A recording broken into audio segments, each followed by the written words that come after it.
welcome to King of the Cage, Mortal Sin, presented by Rockstar Energy Drink. As always, I'm your host, Eric Apple, and joining me tonight, another legend from K1 and Pride, none other than the Texas Crazy Horse, Heath Herring. Now, Heath, we're here in beautiful Prim, Nevada, very close to your home in Las Vegas. You got to be excited for some hot fights. Great. Just a short hop, skip, and a jump away from Las Vegas. Got some great fighters here, exciting guys, hungry, looking to make their name for themselves. Should be good. All right, we got an incredible main card for you tonight, as always. Before we get to those fights, let's take a look at some of the action from earlier. And now, ladies and gentlemen, it's time to begin King of the Cage, Mortal Sin. First, out of the blue corner, this fighter stands 5 feet, 10 inches tall, and he weighed in at 170 pounds. He has a mixed martial arts record of 6 wins and only 4 defeats. Ladies and gentlemen, please welcome Mr. Ray Perales.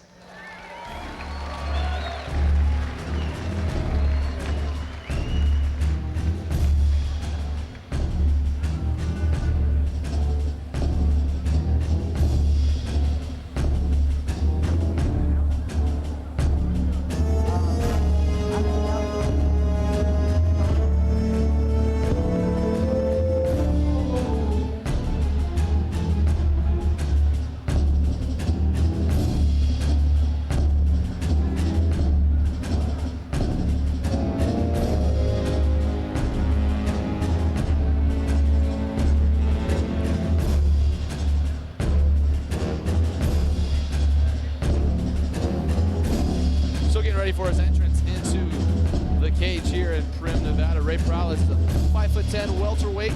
That is 170 pounds here in the state of Nevada. He has a record of 6-4, looking to keep his winning ways here in the King of the Cage.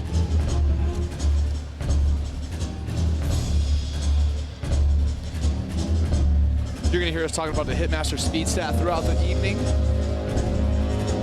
And Ray Perales at a .337, so just over a third of a second on his reaction with the Hitmaster speed stat. Make sure you check out ImpactTrainingSystems.com. And his opponent out of the red corner stands 5 feet, 8 inches tall, and he weighed in at 170 pounds. He has a mixed martial arts record of 2 wins and 0 defeats.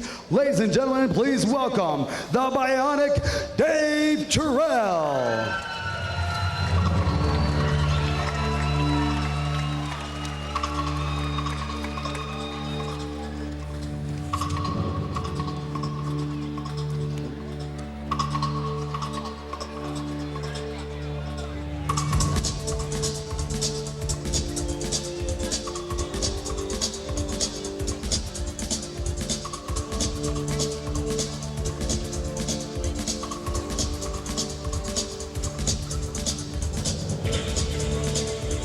So making the short trip from Las Vegas over here to the Prim Valley Resort, Dave Terrell from Las Vegas, training out there with the Cobra Kai gym, Mark Lehman, and a whole bunch of stars out there at that gym, helping get Dave Terrell ready. He does have 2 fights under his belt already. He's already been in King of the Cage. He wants to keep his undefeated streak going. And we'll see what he has against Ray Perales. That's right.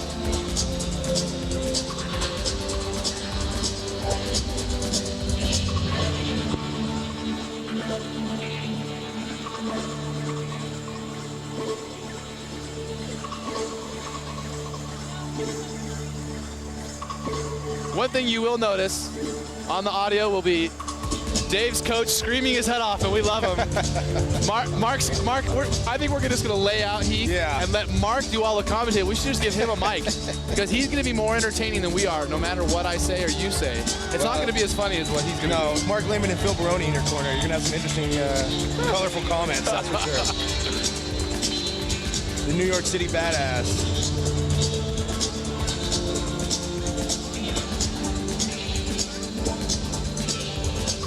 Now, I've heard out in Cobra Kai, actually, that Terrell's hands are supposed to be pretty good, supposed to be pretty quick. So it should be interesting tonight to see what's going to happen. Dave's definitely a tough prospect at 170 pounds. Like I said, he's fought here in King of the Cage with success before.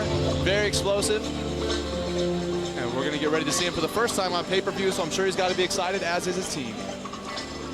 Referee Steve Mazzagatti going to give him their last moment instructions.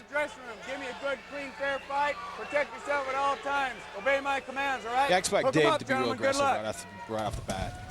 Come out swinging. All right, 3 5-minute rounds as per Nevada State Athletic Commission rules. Here we go with the first round. King of the Cage, Are you Mortal ready? Sins, presented by Rockstar Bring it Energy on, Drink. come on. Mazzagatti starts him. Terrell actually looks very relaxed. We'll see if he just explodes. Yeah, I was actually surprised. He's kind of coming out and filling his opponent out. I expected a little bit more of a bum rush from him. Oh, Good, crisp, straight punches by Ray Peralezzo. well, Terrell's going for the takedown. He's not even wanting to exchange at all. Dave trying to use that cage to his advantage. He's got him up against the fence here. It's good. If he can hook that leg, he should be able to pick him up and dump him.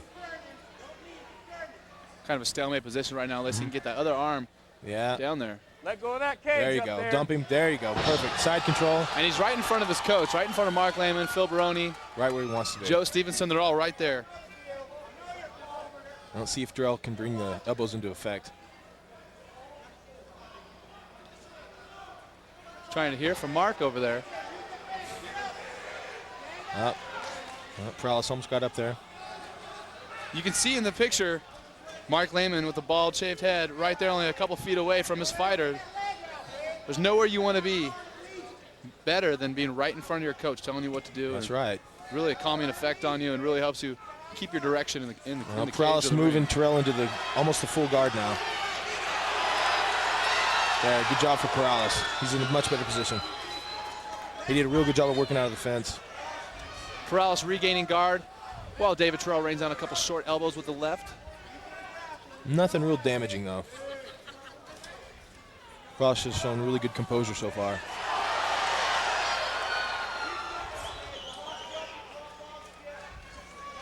And Terrell being very composed actually, just staying calm, waiting for a shot, throwing off a couple, exploding, then coming Come back on, and let's controlling the improve position, that doing a good position. job. No one's gained a real clear advantage just yet.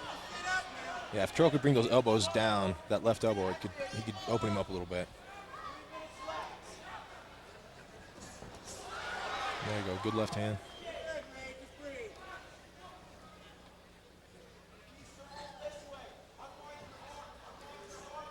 Well, at the moment, Terrell is staying busy enough, but you have to remember the referees do have the option to stand these fighters up if they feel there's not enough progression, enough action. Look at that, though. Dave Terrell doing a good job bringing this fighter back to the cage, right back to his This own is where he corner. needs to be. Now he needs to deliver some punishment on Peralez when he can't get his head straightened out. Just stack him Come up, on, bring him man, you against the gotta fence, improve that and then load position. on. This is where he needs to be. Terrell showing a good base right there, good submission defense. Peralez really getting nothing going on the bottom. Hasn't really been close to a submission. Hasn't really been Watch your close to fingers, sweeping him watch your as fingers well. in there. No, but he's been able to avoid the big shots so far, which has kept him alive.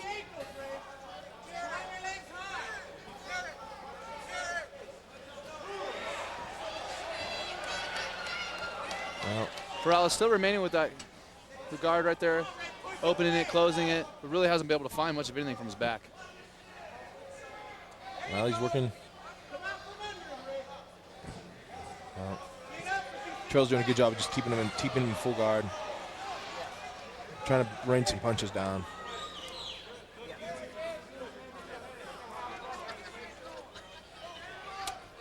Neither one being real damaging, though, however, as we close this first round here.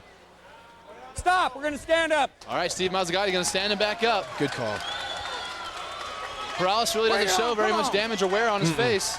No, the big shots didn't land. But remember, this is 3 5 There, rounds. good left hand from, oh, good, right. Take him down, dump him. Right back into full guard. He needs to try to pass guard here. Good Quick as control. possible. Good control by David Terrell. Coming in with punches straight into the takedown. Really scoring points in the eyes of the judges, I would imagine. Oh, for sure.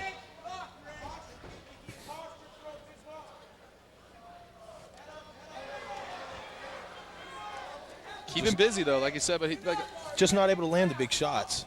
That's what he needs to get. He needs to get something going. There, Peralez is working for that. Looked like an omoplata there for a second. well, with Terrell training with Mark Lehman and everyone there at Cobra Kai, I'd be very, very surprised to see him get submitted. I'd be even more surprised to see him submitted from on top. No, I agree. But you've got to try something from the bottom. He's got to start trying something. Yeah, this round is definitely in favor of Terrell. Final 10 seconds of the first of our 3 5-minute rounds. Mazzagatti right on top of him, getting ready to end the round.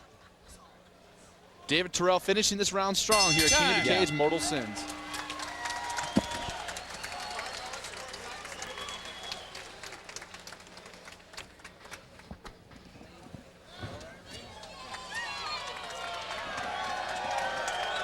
Well, I've got that round scored for Dave.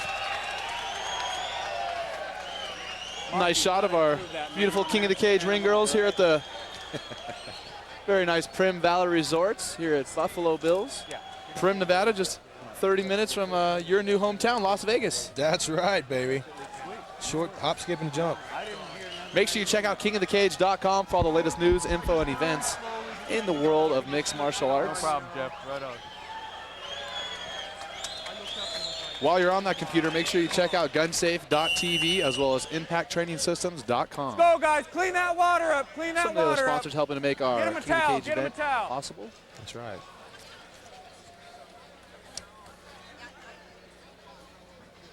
up. All right. Well, both fighters look pretty good here, starting up. You ready? You ready? You know, I've seen some of Dave's other fights, and he came out with a sprint, and he came out really hard, but he's very, very relaxed and very composed. Yeah, Ray needs to get his hands going. He's keep Dave on the outside there. But Ray Peralta has good, crisp, straight punches, though. I noticed that first round, Heath. Right.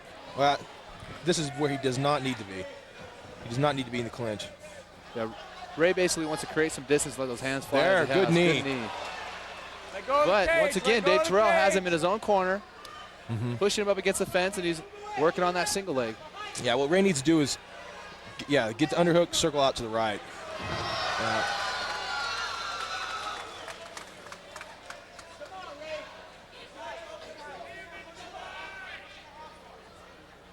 Now we're going to see if Dave can pass his guard. He hasn't been able to do it yet. He's trying, though. There he is, working on the guard right there, trying to slip that knee good job. through. No. Now, for those of you not familiar with the sport of mixed martial arts, the guard is when the person on top is Come on, in let's between improve that the position. man on the bottom's legs. For the man on the bottom, if the person on top of you trying to punch you or submit you, and you have him between your legs, you have a little bit of control, and you have somewhat Correct. of Oh. a safe position. Ray going for a triangle. Oh. Yeah, the guard's not necessarily a bad position. Now we're talking about Dave Terrell trying to Stop, pass guys, the guard. That's if he's stand trying to up. get around those legs into a side mount or a full mount, which will be basically sitting on the chest of Ray Peralta. And Ray basically has very little defense from that Ready? position. Come on. Good call from the referee to stand him up. Now Ray needs to start throwing some hands. He's got David bleeding a little bit from the nose. Good uppercut, good right hand. Ray needs to circle away from the fence. Just getting caught up against that Yeah, he fence hurt- every time. Dave was hurt on that one though. He hurt Dave. He needs to pull that right arm up from the yeah, no. Dave got a takedown again. Dave Terrell with the same takedown over and over, using the fence and really using the ring very wisely. Right. Ray's just not showing a real good, Takedown defense. no, not a good takedown defense and not a good ability to use the ring or the cage.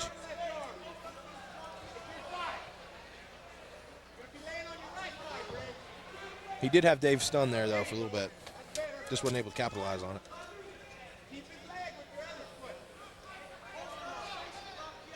Dave's working in the half guard. Oh, good elbow. Dave's in a better position now for to go ahead and strike, and also to try submissions like maybe a Kimura on that far arm. Ray's working back to the guard. Oh, good reversal. No. Ray almost getting out, regaining the guard now. Back to the full guard again. But Dave Terrell's doing what he needs to do to win the fight. He's plugging away, getting the takedowns, striking on the ground.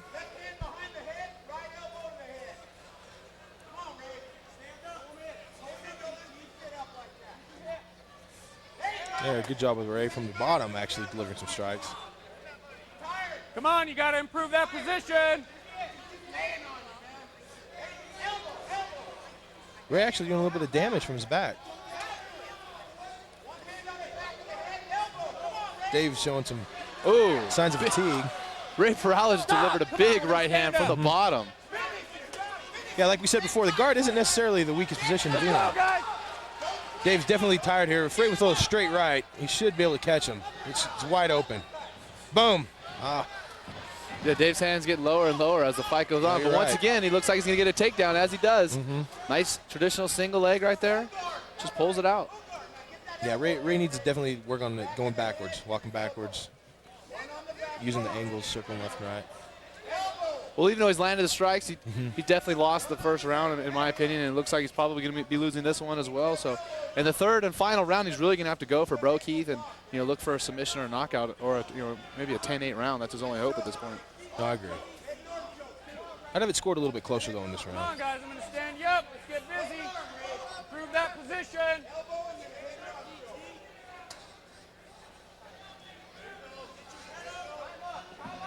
Yeah, it's just Ray's just not able to move Dave, and Dave isn't able to do a whole lot from here.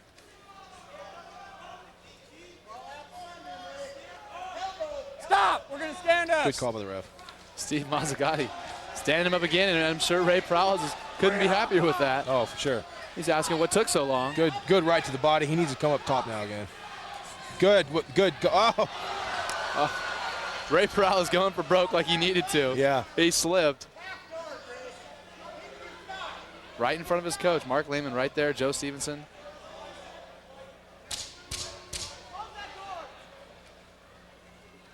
And what are your thoughts here to close round 2? Well, Ray Prowls looking to get something started, really not able to. Landed some shots on the feet, like you said, not able to capitalize at any time. So Dave Terrell, like I said, he's working away. Right. Prowlis looking the fresher of the two, though. Yeah, he's been on his back and really just been defending. And yeah, if Prowlis will turn it on in this round, we might see a knockout here in round 3. yeah, Dave definitely does look tired. He's not standing up. You see Ray Prowls in between rounds, he's standing up. Ray looks good. Doesn't seem to be breathing too hard. No. I can't see Dave's expression on his face, but he is down on the mat.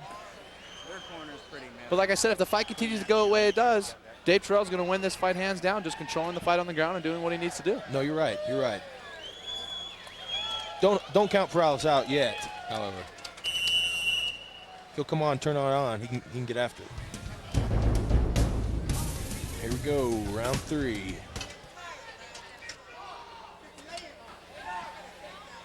Yeah, if I was Prowlis, I'd probably come out, You ready? You ready? throw a nice jab and follow in with a knee, since Dave seemed to shoot at almost anything. Good right. He throws Good knee, good knee.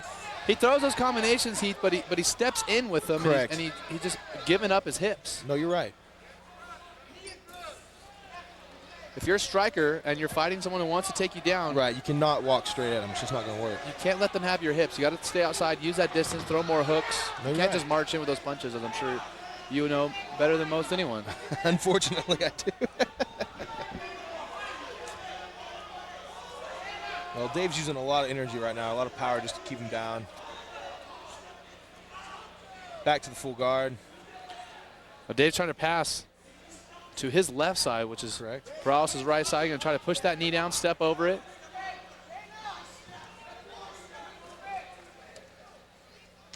Prowlis could actually go for the elevator right here. Oh, he went for it. Wasn't able to execute it. Now we're back to full guard. So with only 2 professional fights on his record, Dave Terrell, with a chance to get a win over a guy who's had 10 fights, who's 6-4. It's a good win for Dave Terrell and could really help be another stepping stone in his future here at King of the Cage or wherever he fights in mixed martial arts. For sure, for sure. No, this has been a very game opponent, too. Look at Ray switching. He saw that knee bar. He went for it. Dave Terrell, though, he's no dummy. He relaxed, sat down on it. But Prowlis, he is game. He's still looking for submissions. He's thinking.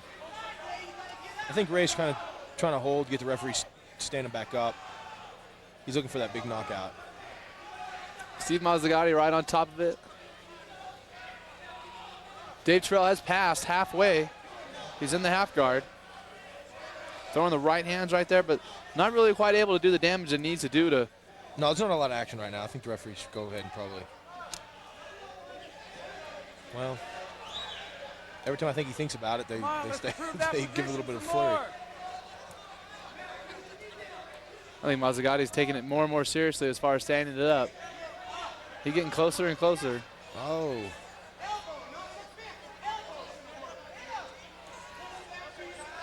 Yeah, Ray's doing what he needs to do now.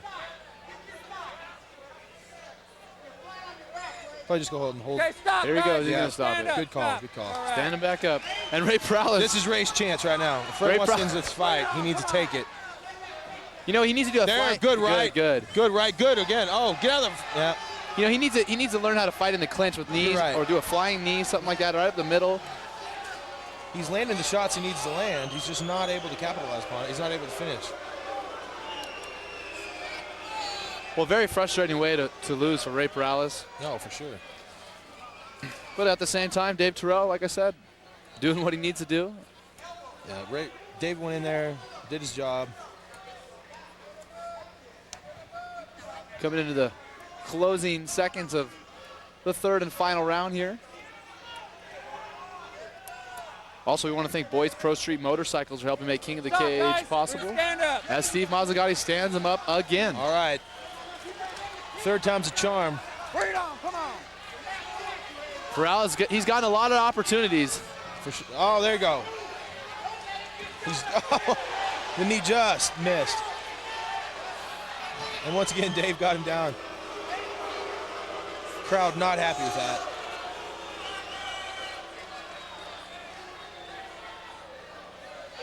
Well, I must say I've been surprised in this one. I thought Dave was more of a stand-up fighter. But I guess he's just not gonna. He's just gonna play into the weakness of Perales, which is obviously his ground game, which is smart. It is smart. I understand that completely.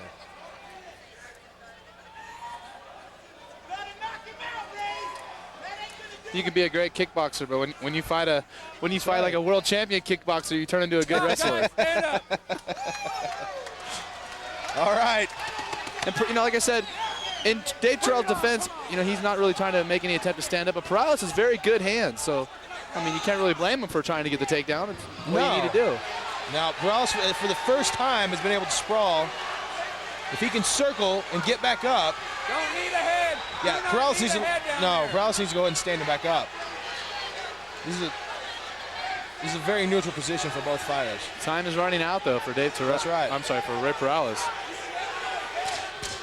With 10 10 seconds to go, seconds. he needs to just explode right Yeah. now and do everything he can. You've got 10. Oh, guillotine. Could he have the guillotine? No. That's it. Full mount. Oh, saved by the bell. Perales is so mad. You could tell he wanted that all night long. Oh, He man. got with just too little too late for Ray Perales. And I would expect Dave Terrell to take away a victory. Here at King of the Cage Mortal Sins in Prim, Nevada. I don't know. We might be surprised what the judges do on this one. Perales is still surprisingly fresh. Perales definitely the. Let's see what we got for a replay from these two welterweights. Yeah, here we have Perales in the full mount. Just not able. Just the time ran out on him. I know how that feels. And Dave Terrell said, hey, the bell couldn't have come at a better time because I was in trouble. Saved by the bell. He just fought for 15 minutes. He's tired. It's no fun at the end of a fight have someone sitting on you punching you.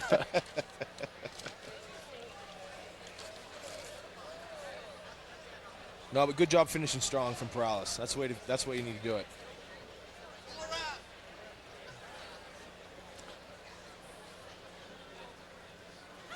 Nevada State Athletic Commission does provide our judges, and they are finishing their tallies so that we can get the official winner as we take a look at some other replays from our welterweight match.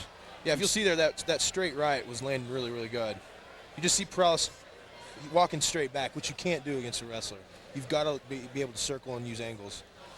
This is, that's his weakness. It could be a learning experience for Ray Perales. Oh, for sure. Go back to the drawing board, work on that. Could be come back a really strong, dangerous fighter. Well, fortunately for Ray Perales, it's not really a technique thing that he has to learn. He just needs to have someone standing there telling him what to do, circle away. I mean, Some basic, well, no, it's just basics, going back to the basics, learning how to do it. it's natural human tendency when you get punched to back up. You're right. So you just right. have to have someone in your corner telling you to circle when you get punched. No, you're right. It just takes time in the Well, not gym even to getting learn punched it. when, to punch walking backwards. And that's a skill like anything else, it's just a technique. Frank Trigg and Randy Couture Two of the most famous fighters in the world. Also, Supreme Wrestling stars over there. Yeah, for sure. Like a full-on cauliflower patch over there between those two guys. Some of USA's best in their day.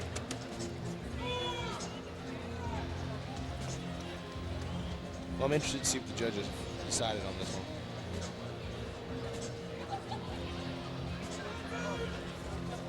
Now's when you're nervous. Yeah, it could go either way. Perales definitely the crowd favorite.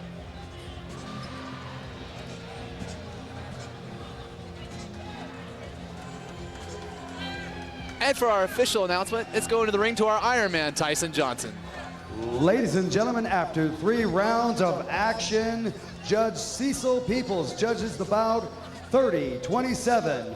Judge John Scorley judges the bout 30-27. And Judge Dolby Shirley judges the bout 29-28 for your winner by unanimous decision, David Terrell. So there you go, no surprise to myself. No, not at all. David Terrell with that ground control. Yeah, Dave definitely had the first 2 rounds. Third round, I think you just saw Perales being able to execute his game plan a little bit better, but once again, he just wasn't able to put it together, wasn't able to capitalize, and yeah, you see Dave with the win. There he is, up to 3-0 now. Cobra Kai Jim taking home another victory, and it's not too far to go home. No. And now, ladies and gentlemen, for our next bout of the evening. First, out of the blue corner, this fighter stands 5 feet, 10 inches tall, and weighed in at 205 pounds. He has a mixed martial arts record of 2 wins and 1 defeat. Ladies and gentlemen, please welcome Hector Ramirez.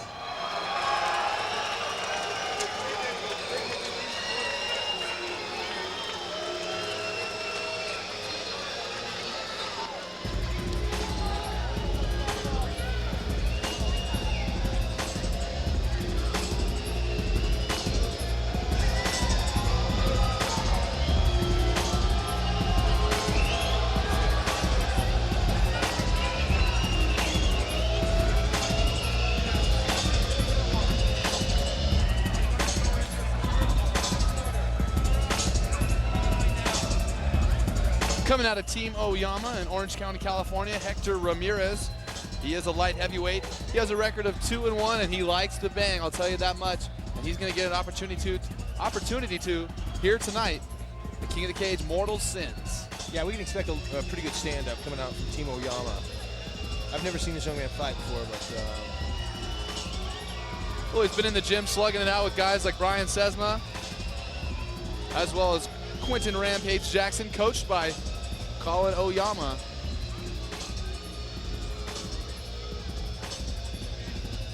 So with names like that in your gym, you're gonna for sure. You're gonna have some hands. Good teams are built like that. The better the quality of your sparring partners, the better quality you fighter you're gonna be. Yeah, a lot of people, don't understand that our sport really is a team sport. If you don't have a good crew around you helping you train, good coaches, That's right. and good facilities, and really everything like that to help you out, you're not going to be successful in this sport often. Well, that's correct. Believe me, I know for sure. You're only as good as your support staff.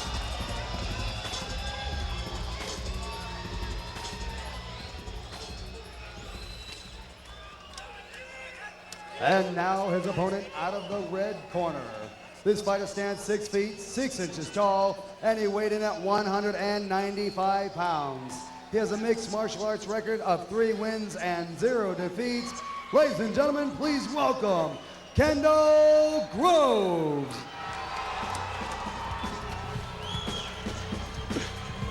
Another representative of the Cobra Kai Gym here in Las Vegas, Nevada, Kendall Grove.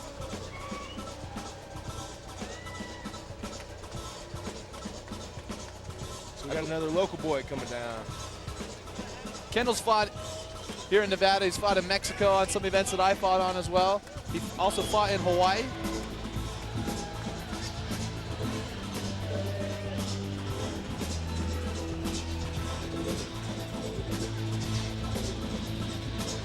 Kendall's actually 6-1. He's been very, very successful in the sport of mixed martial arts. The only loss of his that I know of was against Joe Riggs, the Diesel, and there's no shame in that. No. Kendall, very well-rounded fighter. He's very, very tall. Well over 6 feet tall, maybe 6'5" or so. Yeah, unbelievable for that weight. He actually makes 185. This fight is a light heavyweight bout, but he does make middleweight. Kendall, like I said, a well-rounded fighter, can use that reach to his advantage, and on the ground he knows what he's doing there as well. I mean, like we said, training with Cobra Kai, he has to.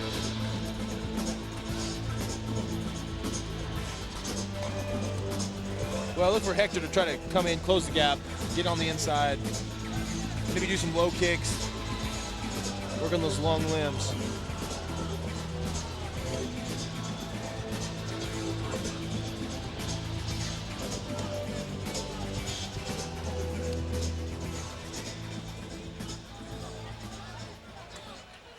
Kendall, like a lot of Hawaiians moving out to Las Vegas. All the Hawaiians love it in Vegas. I know. What's going on with that? It's the Hawaiian invasion. Randy Couture enjoying the sights and sounds of King of the Cage, Mortal Sins. Doc Hamilton giving the fighters their final instructions. Here we go. Yeah, I'd look for Hector to come out strong in this one. This is going to be good. These guys are ready to rock. Here we go. Kendall Groves, Hector Ramirez, King of the Cage, Mortal Sins, first of 3 rounds. Good exchange right off the bat. Oh, good takedown. Kendall is good ground, though. Kendall is very good ground. Don't be surprised to see him find a submission from the bottom. Kendall looks like he's going to slip out the back door on him here. His nickname is the Spider. His arms are so long. He can lay down, you stand up, he'll triangle you. Kendall back up, good job. Now Hector has got to close that distance. He can't stay on the outside with this guy. Good punches on the way in for Kendall. See if he's looking to get the takedown or to make space and strike. Traditional wrestling clinch right there for Kendall. Oh, he's got both. No, he didn't have the double underhook. One under, one over. He's looking for the double underhooks. Good job, though, earlier of escaping from the bottom. Oh. Kendall swinging for the fences. Yeah, both men are swinging. Whoa! Oh, walked in. Oh, good uppercut. Kendall took a big, big punch. I can't believe he's still up, actually. He took a huge punch. Oh, good left. That's it. That's it. Unbelievable. Kendall ate a huge, huge punch. Wow. Well, you see what happens. A shorter guy, he's got to get on the inside and stay on the inside.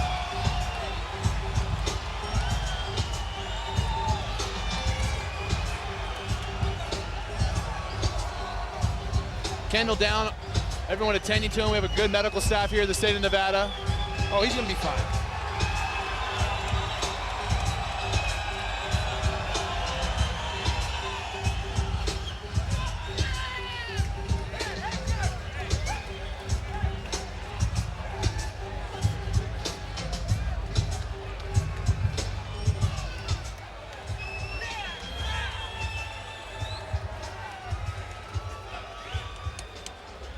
We're going to see a replay of that knockout. Oh, no. This is from the... Kendall against the fence, throwing a big overhand right, just narrowly avoiding a punch on his own. And here's the first big one right there, the overhand right, uppercut as well. And at this point, Kendall's really, really dazed. I can't believe he's on his feet. As far as I'm concerned, he's on autopilot at this point. And this is the one that finishes the deal for him. Yeah, it's just this left hook. He just walked right into it. Right on the tip of the chin, that's a switch right there. It's a light switch. You can hit someone with the truck in the forehead and you'll be all right, but a little baby flick you in the chin in the right spot, you're gonna go down. And unfortunately for Kendall Groves, Hector Ramirez found that spot.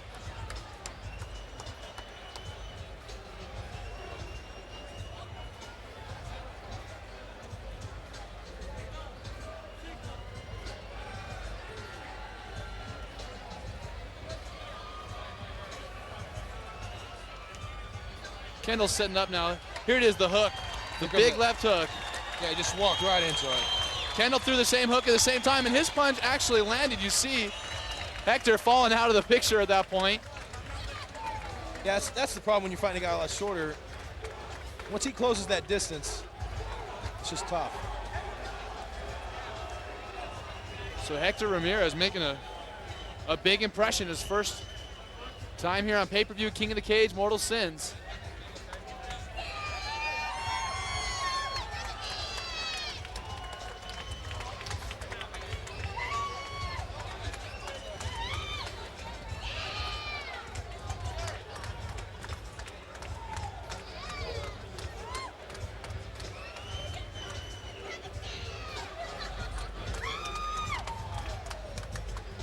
And Kendall's back up.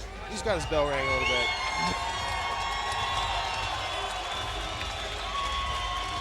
Yeah, he's going to be asking what happened for a little while. And That's the way it always is with the knockout. It's the one you don't see that gets you. we certainly hope he's okay. Oh, he looks great. He looks fine. Let's take a look at the lights being put out once again for Kendall Grove. See him fighting good in the clinch there. He did a good job earlier in the fight, landed some punches and kicks. He escaped the takedown, got right back up, landed some punches and kicks of his own. This is the slam in the very beginning of the fight. Kendall going for that knee, and Hector just doing what you're supposed to do, grab it.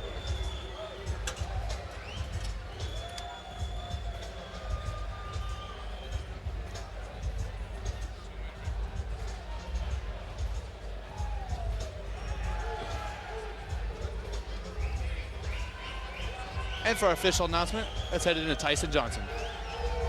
Fight fans, after 1 minute, 8 seconds of the first round, your winner by knockout, Hector Ramirez.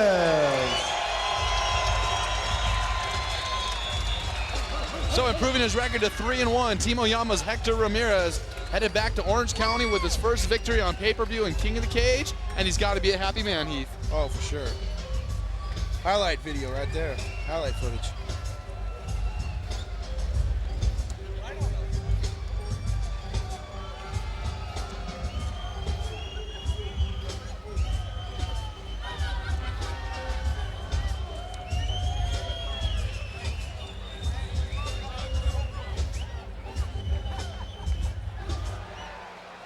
And for our next bout here at King of the Cage, Mortal Sins, Tyson Johnson's letting us know who's coming down the ramp.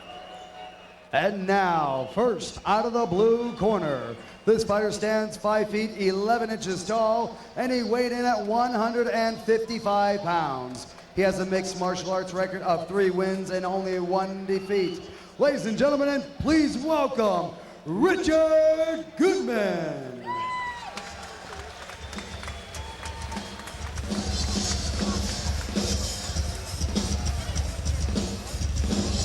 Well, we're going into our lightweights now. Richard Goodman, 155 pounds. 3-1 record. 5'11" though. So 5'11" from a lightweight is very, very tall, so you'll have a good reach. He is much taller than his opponent. But that's not always an advantage, as we saw in the last fight.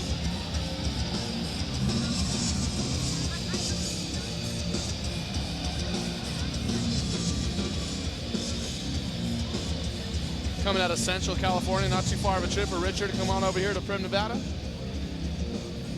Brad Beret, the King of the Cage icon right there, checking up on him.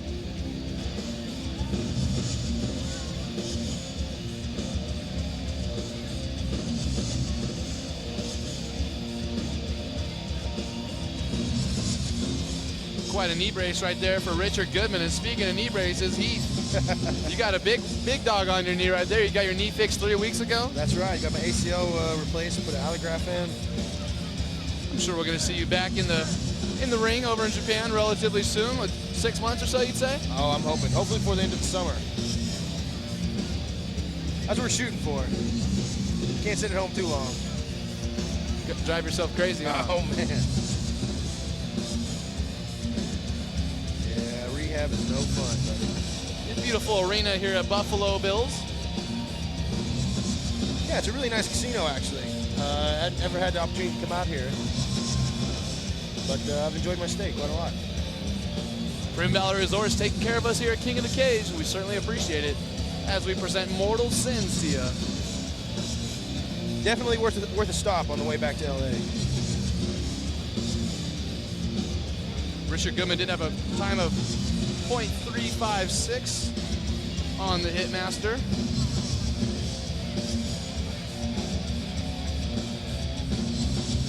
And we got Manny Tapia, whose opponent hitting at 3.33. So far tonight, it's about 50% on that Hitmaster. Dave Terrell, of course, having the slower time, but won his fight. But he didn't win it with the punches. No, you're correct. That's true. And now his opponent out of the red corner stands 5 feet 6 inches tall, and he weighed in at 155 pounds. He has a mixed martial arts record of 5 wins, 1 defeat, and only 1 draw. Ladies and gentlemen, please welcome Manny Tapia.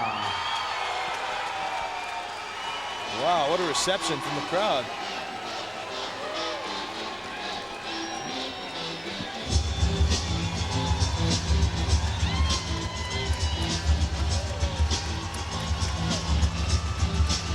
Manny Tapia looking ready to rock and roll.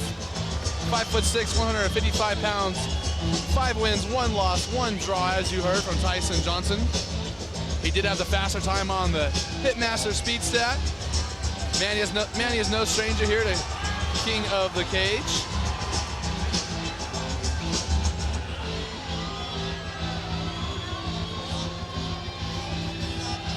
And I guess no relation to Johnny Tapia. Manny Tapia coming out of Millennia Jiu-Jitsu, training with the likes of John Alessio and Romy Aram when Romy can get his butt into the gym, which I hear isn't too often these days. Oh, don't be telling stories now. The natural John Alessio in his corner. Very, very skilled and tough guy to have in your gym training with you. Manny Tapia sporting a colored haircut.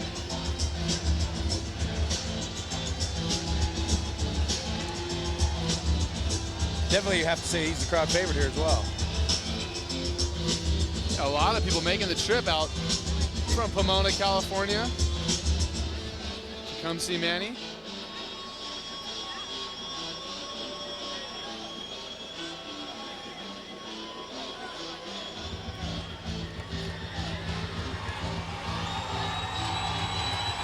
Listen to the crowd reaction here at Buffalo Bills. Prim Valley for Manny Tapia. Our 2 lightweights in the ring, ready to go. Cecil Peoples will be our referee. Give him the last minute checks on everything else.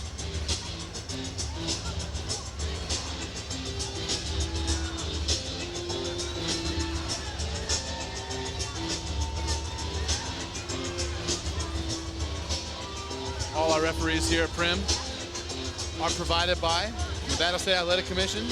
Yeah, and if there's anybody to trust in the ring, it's Cecil. Cecil's giving them their last minute instructions, but actually, King of the Cage is very fortunate. We have a lot of great referees here. Steve Mazzagatti, Doc Hamilton, Cecil Peoples, Herb Dean. Some of the best referees in the entire sport are all here. As are some of the best commentators in the sport. Oh, without a doubt. Pete Harry and Eric Apple, Tyson Johnson, our ring announcer. Really a first-class event here at King of the Cage. Unbelievable. The quality that is brought to these events. Here we go, first of 3 5-minute rounds. Manny flinging those jabs out. Not too much driving, but flinging out the fast way, snapping them out. Goodman looks to have a good strong left jab as well. And he's got the reach. See if we can keep him on the outside. Good low kick. Nice crisp low kick right there. Working on the weak leg, looks like.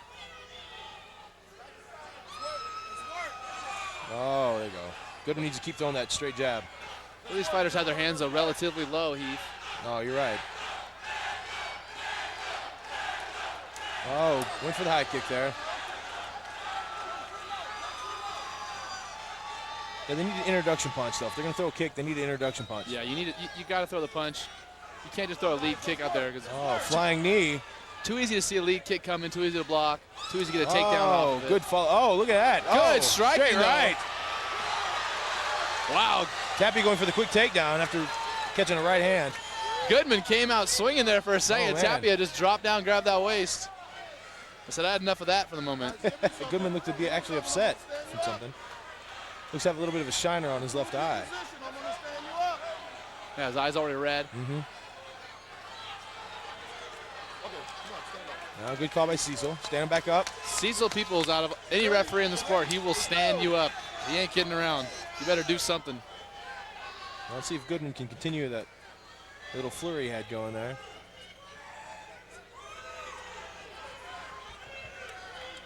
Switching stance is Manny Tapia. Went from southpaw to traditional stance. Now we've seen flying knees, spinning back kicks. Oh, good straight right. Oh, Whoa! Threw wild. Hey, Richard Goodman really threw some wild punches, and he paid the price for it. Yeah, if you can keep your composure with a wild fighter, you can eat him alive. But you got to keep that composure. Both these fighters looking for a knockout punch right now. Let's mix it up. Let's mix it up. They're looking to capitalize on a big, big punch or kick. Good boxing skills displayed by both these fighters, though, right now. They look nice. Oh. Good punch on the chin right there. Tapia landing overhand right. Oh, Goodman with a low kick of his own. Oh, again with the turning kick. However, he's got to lead in.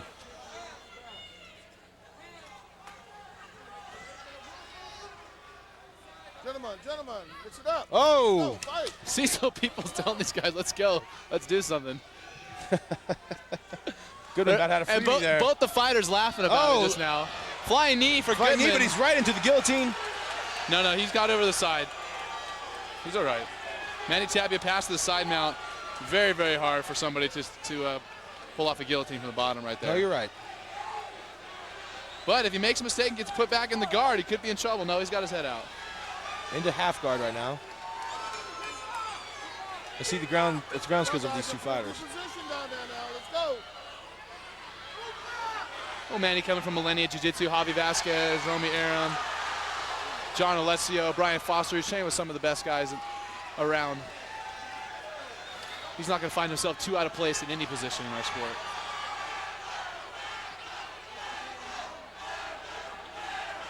Cecil right on top of him, looking, just waiting to stand him up. Oh, yeah. Well, there's not a lot of change of position. Tappy's really not able to capitalize on the position much. Trying to pass, though, almost in the mount. Oh, full mount. Now let's see if Tapia Tapia can raise up and rain some punches down. Manny's in a very, very superior position at this point. Getting a lot of points in the eyes of the judges just by achieving this position. He's able to land some strikes there to the body. He needs to sit up. Not able to capitalize on it. Not able to capitalize. Crowd not happy with the decision, however, I have to agree with it.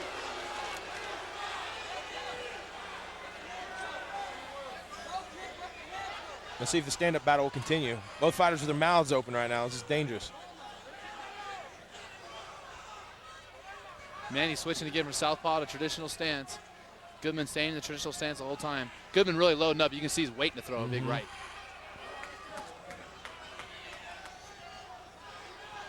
Manny moving real well, though, bouncing around. And it's harder to see a punch coming when the guy's bouncing like that. Oh, sure. Switching stance there. Oh, Goodman throws the right hand. Yeah, both fighters need to stay a little bit busier. Instead of looking for the home run shot, they need to use the jab, try to work a little bit. These guys are throwing some big party punches in there, looking to take each other out. Again. Good punch out of the clinch. First round ending here, King of the Cage. 5 minutes done. 10 to go. Well, I'll tell you, that round would have to go to Tapia because of the takedown and the full mount. John Alessio in the corner, Manny Tapia, giving me a little note. He said his referee's got to let him work. My man was in the mount, and he took him off. What's the deal? Well, in all fairness, I'm sure Cecil Peoples would have done the same thing if it was the other way around. If Manny Tapia was on the bottom, Richard Goodman was on top, and wasn't doing enough, he'd stand him up. Let's take a look at a replay from our first round. Spinning back kick. And straight right. Great counter, by the way, to the spinning back kick. If you can time it right, you can knock the guy out. Oh, there we have the downtown, the right hand from downtown. Okay, let's go. Seconds out. Good job controlling the hips, Manny Tapia, just sweeping them out. Well, let's look for some fireworks to go off again here at the beginning of the second round. These boys are not afraid to throw. Tapia actually looks a little bit fresher. Ready? Go! Here we go, second round. King of the Cage, Mortal Sins, Manny Tapia, Richard Goodman, lightweight bout. Here in beautiful Prim Valley, Nevada. Now that's what Tapia needs to do. He needs to keep that jab busy. Work off the jab. Keep busy. Goodman's just staying really, actually too static, I think. He's not leading in. It's gonna be hard to land that high kick without leading. Oh, in yeah. like He's we got to said set him earlier. up. And Tapia's doing what he needs to do. He needs to keep throwing that left hand out, which Goodman should start doing as well. Let's go, mix it up. Goodman's just looking for the home run shot. Oh, again, it's right. Oh, again with right. Landing some shots are both these fighters here. Yeah, if Goodman could keep him busy with the jab, you'd be surprised what all would open up for him. There you go. Come on, fellas, mix it up. And Tapia also doing a little bit better in this round. Yeah, Tapia is stalking him. Goodman's backing up, but Tapia keeps coming at him. Tapia wants to exchange. Goodman really waiting for his chances to come back. From left field. Yeah, even Goodman didn't like that punch he threw. He said, what was that? Good Well, combination there. In fights like this, somebody's usually going to get knocked out. It's just a matter of time. Again. Big. And Tapia going for the takedown. Scoring points in the eyes of the judges. Manny Tapia, look at, he's already in the half guard, trying to pass over the full side mount. There, throwing those elbows. That's what he needs to do. He needs to capitalize on his position. He's got the at this head and point. arm right there. Oh, wow. Really hard for him to defend right there. Oh, he should keep going to the head. Yeah, look for Cecil to stop it. Look for Cecil to stop it. Goodman's got to do something. Even though Yeah, his Goodman's got hand's to right do there. something. Goodman's got to do something. He's not taking punishment, though, which is funny enough. He doesn't seem too bad. Oh, that's it. Good call by Cecil Peoples. Goodman just wasn't defending himself. Even though the shots weren't really scoring. Well, at that point, Goodman wasn't taking too much damage, but he wasn't able to do anything. He Right, wasn't no, you're defending correct. himself. Good call by Cecil. If you're in a bad position like that and you're not able to improve the position, you know, why, Right. why wait around to take some damage? No, you can't be sitting there just taking shots like that. Good fight, exciting fight.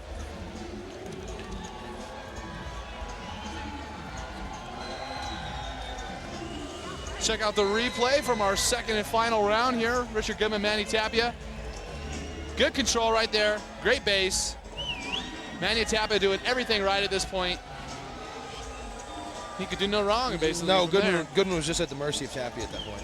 And he even looked up at Cecil Peoples at one point and said, how long Yeah, you do see I- the punches just how long do I have to do this? not a lot of damage being given out. However, you've got to move. It's still a sport.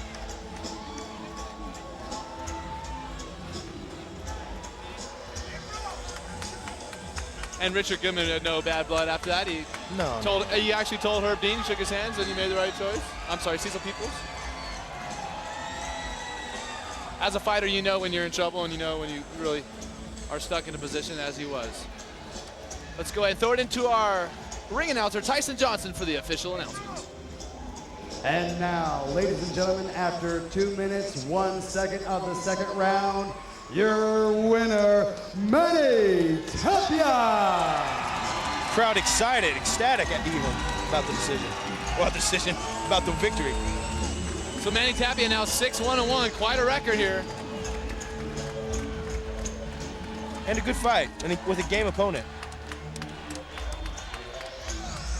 Two very strong lightweights here, King of the Cage.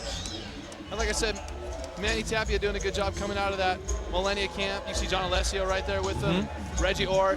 He's got guys, great wrestlers, great strikers, great jiu-jitsu guys. And as we were talking about earlier, it's a team sport. When you're surrounded by guys who can help you in every aspect of fighting, you're gonna excel. That's right. Building's only as strong as the sport. The structure beneath it. Got to have a good foundation. Okay, once again, tonight's bout is sanctioned by the Nevada State Athletics Commission and the Honorable Executive Director, Mr. Mark Ratner. In conjunction with King of the Cage Incorporated, the owner of tonight's event is Mr. Terry Travolta Jr., along with his co-promoter, Ted Williams, and the matchmakers, Paul Zillius. Our referees are Herb Dean, Steve Mazzagatti, Mr. Nelson Hamilton, and Cecil Peoples. And the judges tonight are John Scorley, A. Bellardo, Marcus Rosales, Delby Shirley, Glenn Trowbridge, and Mr. Lester Griffin. Also joining us here tonight is none other than 6'3" tall, 275-pound, the King of the Cage icon, Brad Verrett. And following Brad are the beautiful King of the Cage ring girls.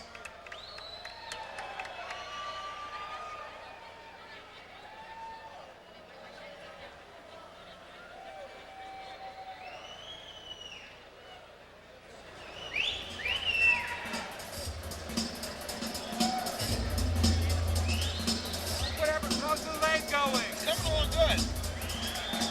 It's not fast enough for me. Any estimated timeline on recovery? Hopefully by September I should be fighting again. Beginning of September. Okay.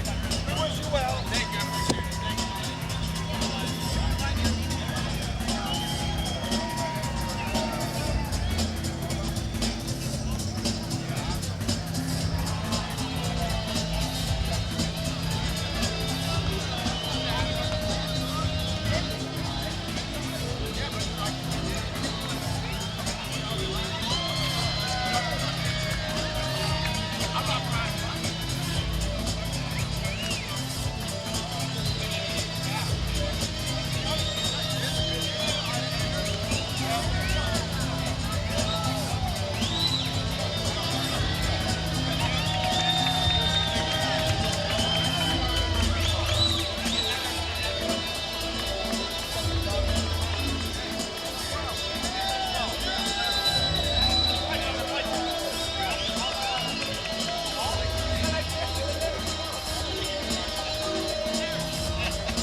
And now we have an awesome main event card lined up for you here tonight.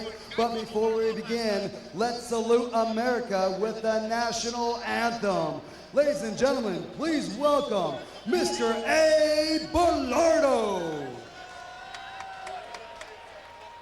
Oh, say can you see by the dawn's early light what so proudly we hailed at the twilight's last gleaming, whose broad stripes and bright stars through the perilous fight.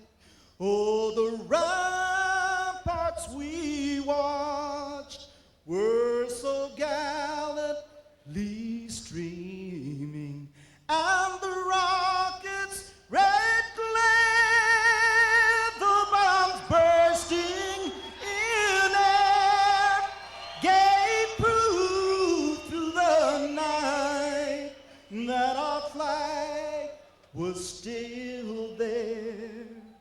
Oh, say does that star-spangled banner yet wave? Oh, the land of the free and the home of the brave. Mr. A. Bellardo.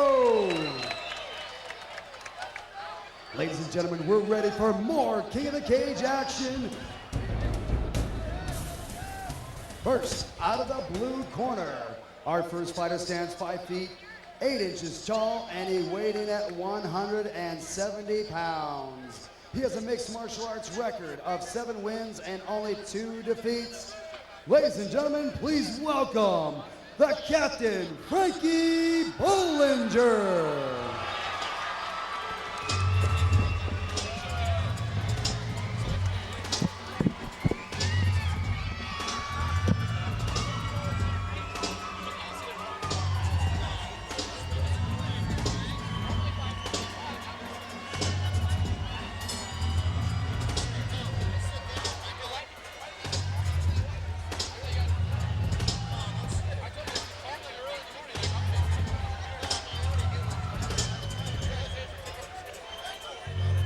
And here we have Frankie Bollinger coming into the ring. 170 pounds, 7-2 record, 5'8".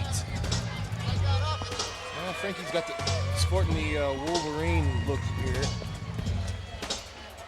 Well, we'll see how Frankie's gonna do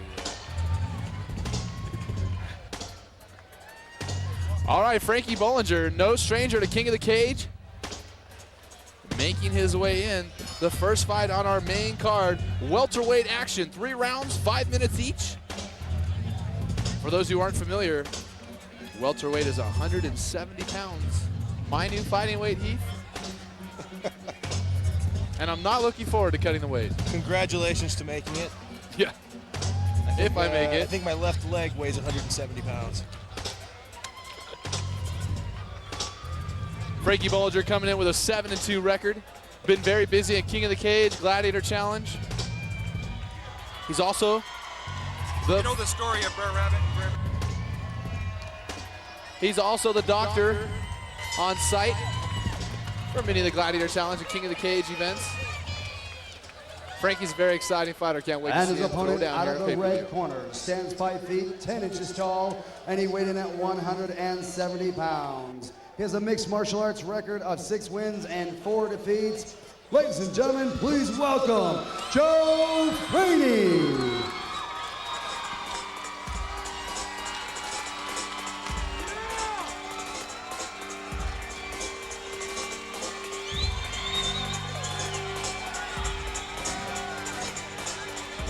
Joe Franey looking very confident as he prepares to come down the ramp to take on a game Frankie Bollinger.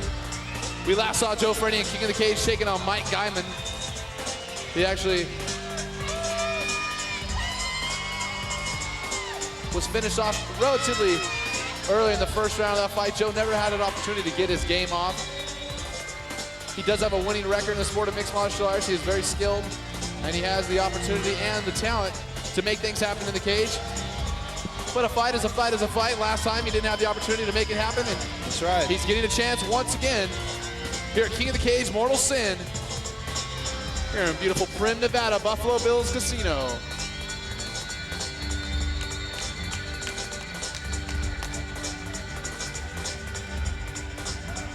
And Joe wearing tie shorts coming into the ring.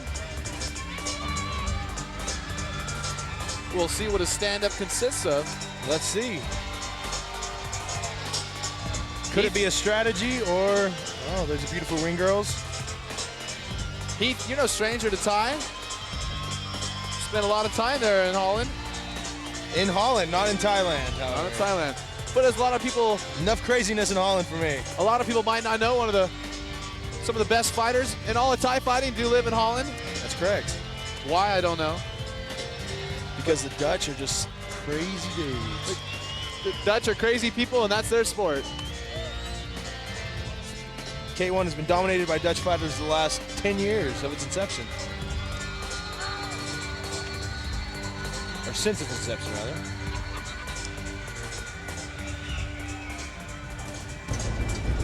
All right, Doc Hamilton, our head referee. Getting ready to start this welterweight bout. Joe Franey, Frankie Bollinger, King of the Cage, Mortal Sin. Frankie Bollinger. Just bulling his way in. Joe Franey showing that power, pushing right off the fence. Oh, good left hook. Oh, Bollinger running away, turning to the side. Really not a good idea. Doing a good job of keeping his head down. Franey needs to throw an chin. uppercut right here. Franey needs to throw an uppercut. Joe's just ducking his head and coming on inside. An uppercut or a knee. Oh, good shot jab. there for Joe Franey. Joe's keeping those hands up good. How- Good hook. If you know Frankie Bollinger, really, how can you expect to see punches coming at you when you're looking at the mat? He's got to pick his head up a little Yeah, bit. Joe's corner needs to be telling him to throw uppercuts and knees right now. You know, I understand you want to bury your chin and hide your chin, but you got to see what's going on in front of you. Good 1-2 combination there from Frankie Bollinger. Another nice exchange right behind it. Franey doing a good job on the sprawl. Bollinger now in side control. Frankie Bollinger getting this fight down to the ground. Franny actually being the dominant one in the stand-up. And let's see what Bollinger can do on the ground here. Well, Frankie is a very adept grappler, does very good on the ground. Always puts on a show here in his fights as well. Looks for the Kimura. Doing a good job controlling the position, keeping his base, working that arm. He's got to throw some strikes. Oh, in there. wow. Franny with a good left hook. Showing Knee some again. power. Oh, great Frankie action throwing here. it. Oh, spinning back fist. Frankie Bollinger. Unbelievable. He's pulling out all the stops. Franny doing a good job there, escaping the side mount, or immediately striking. Oh, good left hook right on the nose. Franny needs to be throwing uppercuts and knees right now. Of course, I know I've kept harping on that, but with the way Bollinger's coming in, ducking his head. Good shot there. Frankie, keep turning away. You got to see the punches coming and be able to move. Uppercuts. This could be it right here. This could be it. Uppercuts and knees. Wow. Oh. Good hard display by both these fighters here in the first round of a unbelievable. scheduled 3-round bout, Heath. Great action. Bollinger trying pulling guard. Great minds think alike. We threw out the same line. He's pulling guard. Basically, as far as I'm concerned, if it was me, I'd be pulling guard to get a rest. That might be the idea from both men.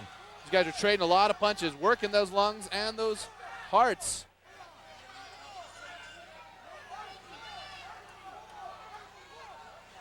Yeah, so far the flow of battle is definitely in Franny's corner. Joe doing a good job there, controlling Frankie up against the fence.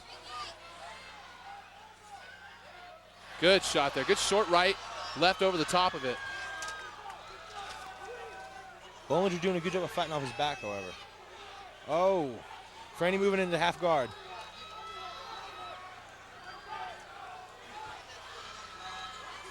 I'm not going to be sure if he's able to capitalize on this position or not. Oh, there he goes. Good Great shots punches there. from top.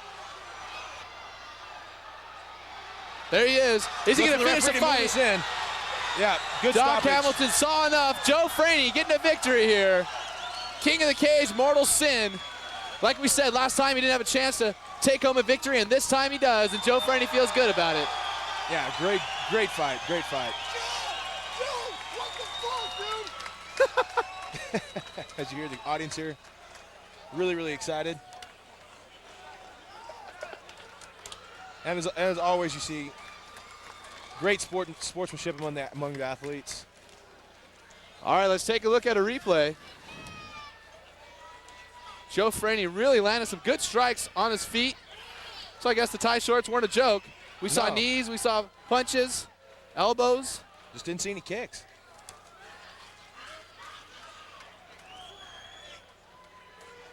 Yeah, here we have. Still exchanging there. Yeah, Franny really, Bollinger was just able to take a ton of punishment. I'm actually really impressed with that. And Frankie took some shots, and like I said, he did a good job of keeping his chin down, but his head was so far down, it really amazed me. I don't know how he could have seen those punches coming. He kept his chin down too well, actually. Great fight, exciting fight for the audience. All right, once again, let's take a look at another replay while we await the official decision. Oh, here Big we have swing Bollinger there. swinging wide with the right hand. Bollinger just marching in. Right. Frankie Bollinger was game to throw down.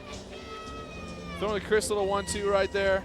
But Franny really just landed the punches that mattered, Heath. Oh, yeah. For our official announcement, let's hear from Tyson Johnson. And now, ladies and gentlemen, after 3 minutes, 44 seconds of the first round, your winner, Joe Freight Train Franny.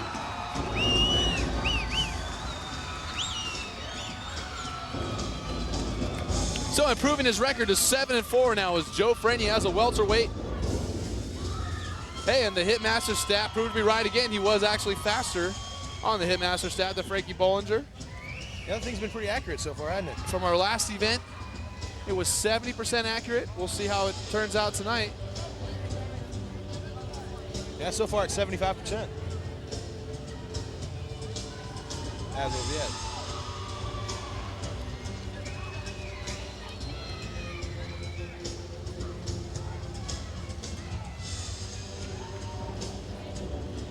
Three out of 4 for the Hitmaster.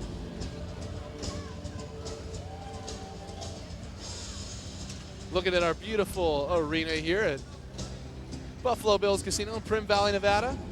Hop, skip, and a jump away from Las Vegas. Here on the state line between California and Nevada. Great venue for mixed martial arts and King of the Cage here with Mortal Sin. For our next bout, let's hear once again from Tyson Johnson, the Iron Man. And now for our next bout, first out of the blue corner. This fighter stands 5 feet 11 inches tall, and he weighed in at 185 pounds. He has a mixed martial arts record of 5 wins and 2 defeats. Ladies and gentlemen, please welcome Miguel Gutierrez. Oh, we got a Caballero coming in the ring.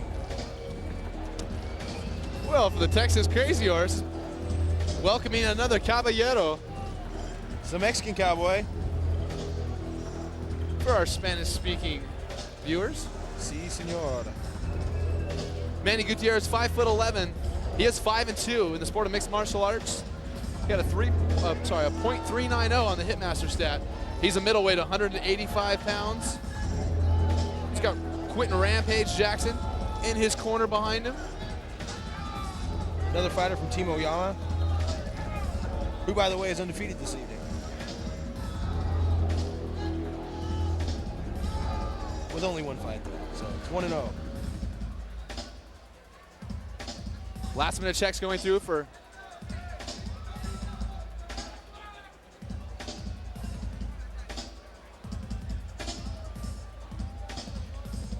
last minute checks. Brad Verrate, our King of the Cage icon, and Herb Dean right there, checking on the fighters before they enter the cage.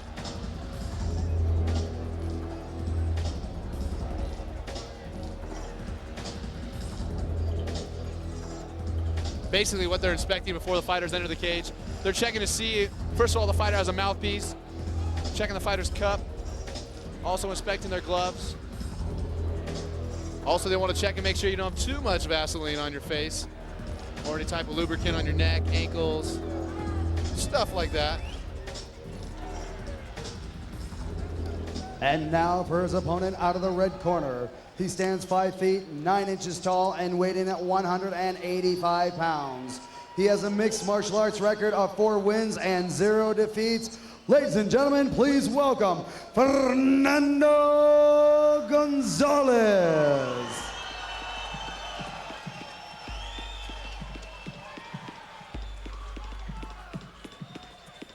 Here we have entering the ring Fernando Gonzalez. 185 pounds, 5'9". Fernando coming with a .321 on the Hitmaster stat, so quicker than Miguel Gutierrez. We'll see if the Hitmaster's reigning in supreme on this match as well. And now once again joining our pay-per-view, as he always does, King of the Cage co-promoter and Gladiator Challenge creator and former mixed martial arts superstar himself, Ted Williams. Welcome to the broadcast. How you doing, Ted?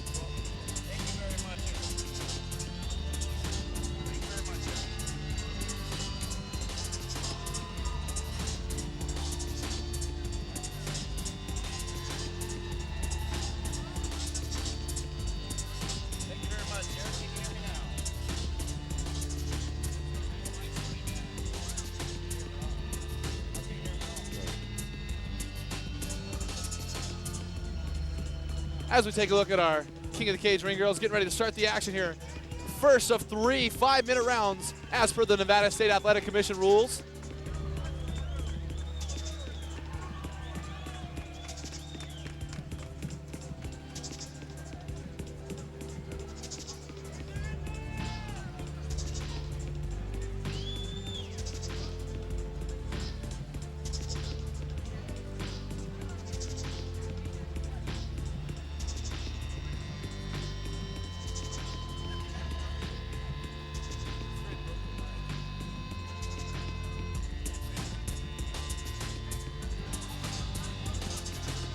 Steve Mazzagatti, our referee, giving the fighters their final instructions moments before we hear the bell for the beginning of round 1.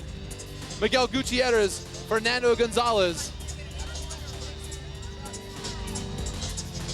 Gonzalez wearing the larger black board shorts to fight in.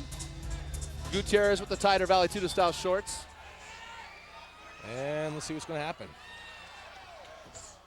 I've seen Gonzalez fight before here in King of the Cage. He is a tough competitor, training with Next Generation as well. And Gutierrez, of course, coming out of Team Oyama, so being primarily a striking background, I'd imagine.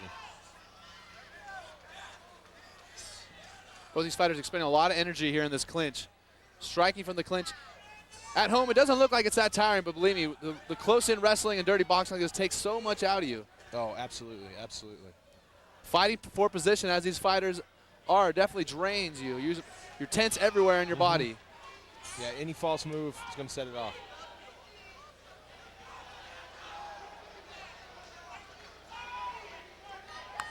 Steve Mazzagatti right on top of the action. He will separate the fighters if he doesn't see enough going on. Yeah, both men just right now in a Greco clinch. No one's really able to get the upper hand.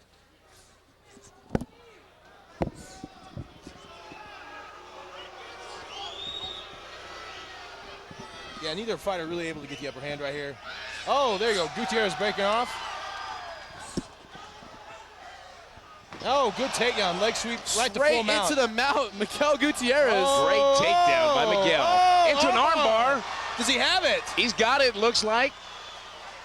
Oh, he's got him trapped against the cage. Well, Fernando Gonzalez training with Next Generation. Oh, he's got out of it. He got out of it. Well, he's still got to get that arm. He doesn't have it back yet. He hasn't been finished, but he's not out of danger. Yeah, and there's a tap. That's it.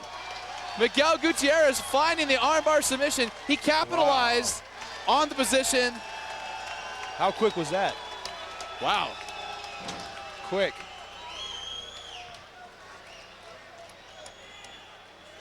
So Miguel Gutierrez able to capitalize on a position. Fernando Gonzalez found himself in a bad spot. He wasn't able to escape it enough or for long enough to avoid being armbarred.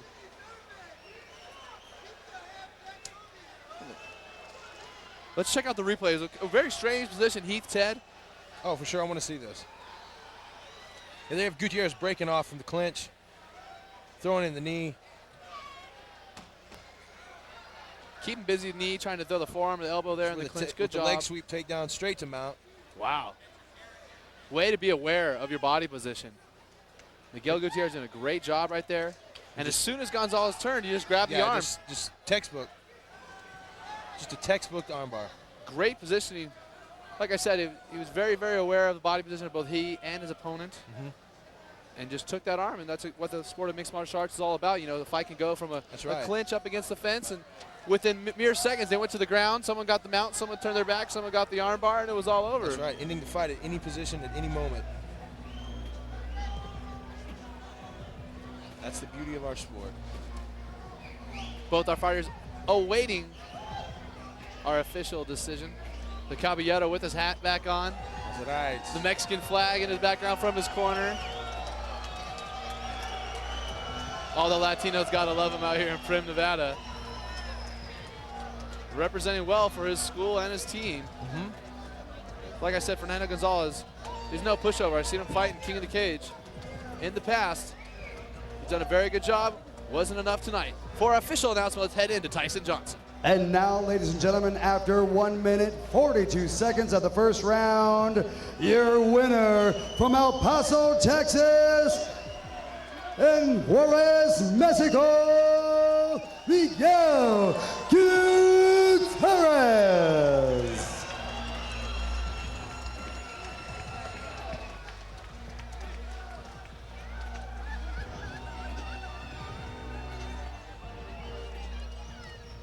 All right, so showing a great amount of sportsmanship was Miguel Gutierrez.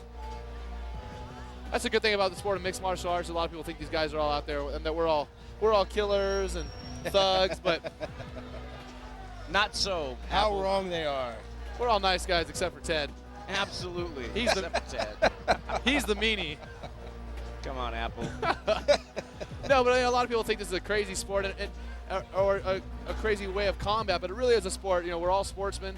Most of us have a background in wrestling, boxing, kickboxing, jiu-jitsu, and this is a sport to us. We're out here to win the competition. We're not out here to hurt anybody.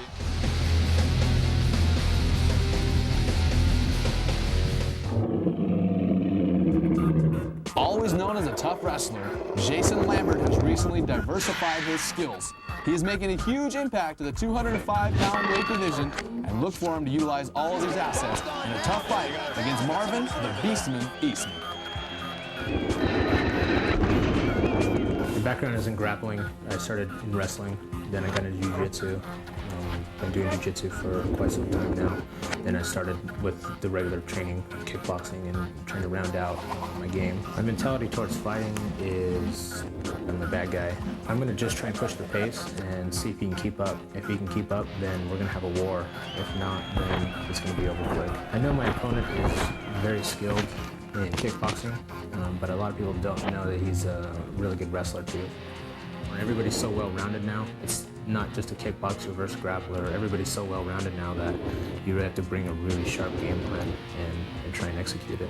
I don't think I've proved myself yet. I want to see how far I can go and show basically the skills that I've been training so hard for. Their winner, Jason Lambert! For the winner, Jason Lambert! If you're mentally weak, then obviously a large portion of it's mental. If you go in there with a strong attitude, then you need to rely on your physical skills. If you break down mentally, then it doesn't really matter how physically fit you are. When you're focusing on the fight, you just need to block all of that stuff out, all the things that people were telling you or trying to give you advice on certain things. You just need to block all that out and focus on what you've been training for and what you're ready to do. Definitely up for the challenge. I think it's going to be a great test. Definitely see where I'm at on a higher level. Definitely want to say with this fight, it's probably not going to go the distance. If it does, it's going to be one hell of a war.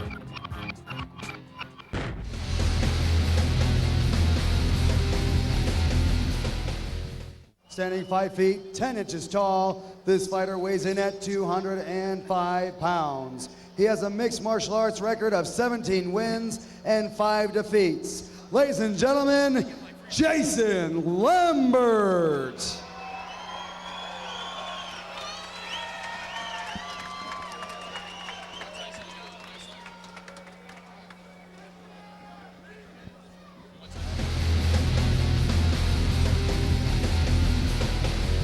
Light heavyweight Marvin the Beastman Eastman, a veteran of King of the Cage, is back to put the stop on Jason Lambert. I've been an athlete all my life, since 5 years old. It's easy for me to swell up, and I'm about to go on a KO streak. I'm just gonna sleep everybody. Mentally, I'm focused, and I really don't give a damn who shows up. I really don't care. I don't know anything about Jason Lambert, and you know, no disrespect, but I really don't care. You know, I'm ready to smash whoever comes up, you know, whoever it is. I started having difficulty when I started worrying about opponents. Man, I don't care who shows up.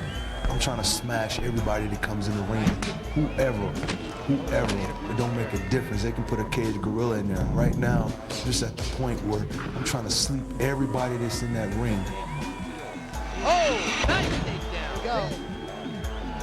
Beautiful takedown. But you know what? When that guy gets in the ring, he's Good thinking about uppercut. sleeping me Marvin too. Eastman, another uppercut. Uppercut to the body. When we in the ring, we ain't friends. We enemies. In the ring, the man trying to take money from me. He's trying to take something from me. He's trying to embarrass me on national TV. I'm not having that. You know, I can't be beat when I'm mentally there. Because physically, I'm always prepared. I've not went into one fight physically not prepared. Jason Lambert, I assume he's a good fighter. I really don't care. I'm trying to smash his whole face into the back of his brain. I'm gonna call him Houdini. I have no respect for nobody that stands in that ring against me from this point on. Big uppercuts. Big elbows. Oh, Getting He's trying hammered. to put me on my back. He's trying to send me home crying.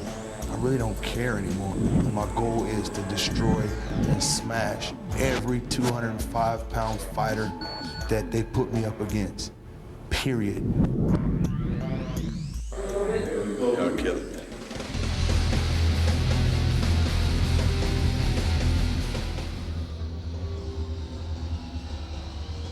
And now, out of the red corner, this fighter stands 5 feet 9 inches tall, and he weighed in at 204 pounds.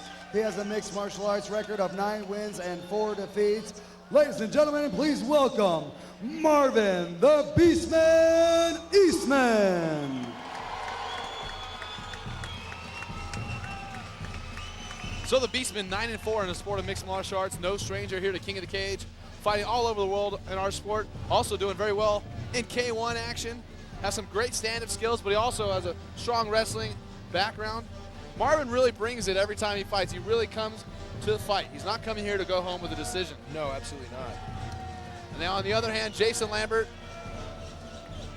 now down to 205 pounds recently. He's made an impact at this weight, has done very, very well. Out there fighting for Sprawl as well as Share Dog. I look for Jason Lambert to do very, very good tonight, but it's going to be real tough against a established fighter like Marvin Eastman. Oh, absolutely. Somebody with that much ring experience. Somebody who's been around the game, fought several quality opponents. Yeah, Jason's got his work cut out for him tonight. Interesting fact, Apple. Marv Eastman took first place in the California State Wrestling Championship when I was a junior in high school at the same weight class I wrestled in. He's got an amazing ability to wrestle, but really he's a kickboxer. So it's going to be an interesting match. And Marvin, as you see him on the screen right now, he is nothing short of a physical specimen. He's very, very well built. I don't really think he's lacking strength in any area of his body. And he can really make something happen from any position, whether it's wrestling or striking.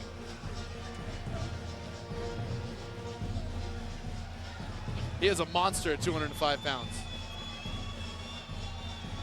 You got to think that Jason needs to work on some leg locks because that upper body looks strong as heck. Yeah, it's going to be tough to armbar the likes of Marvin Eastman. I bet that doesn't happen very often in training. I agree.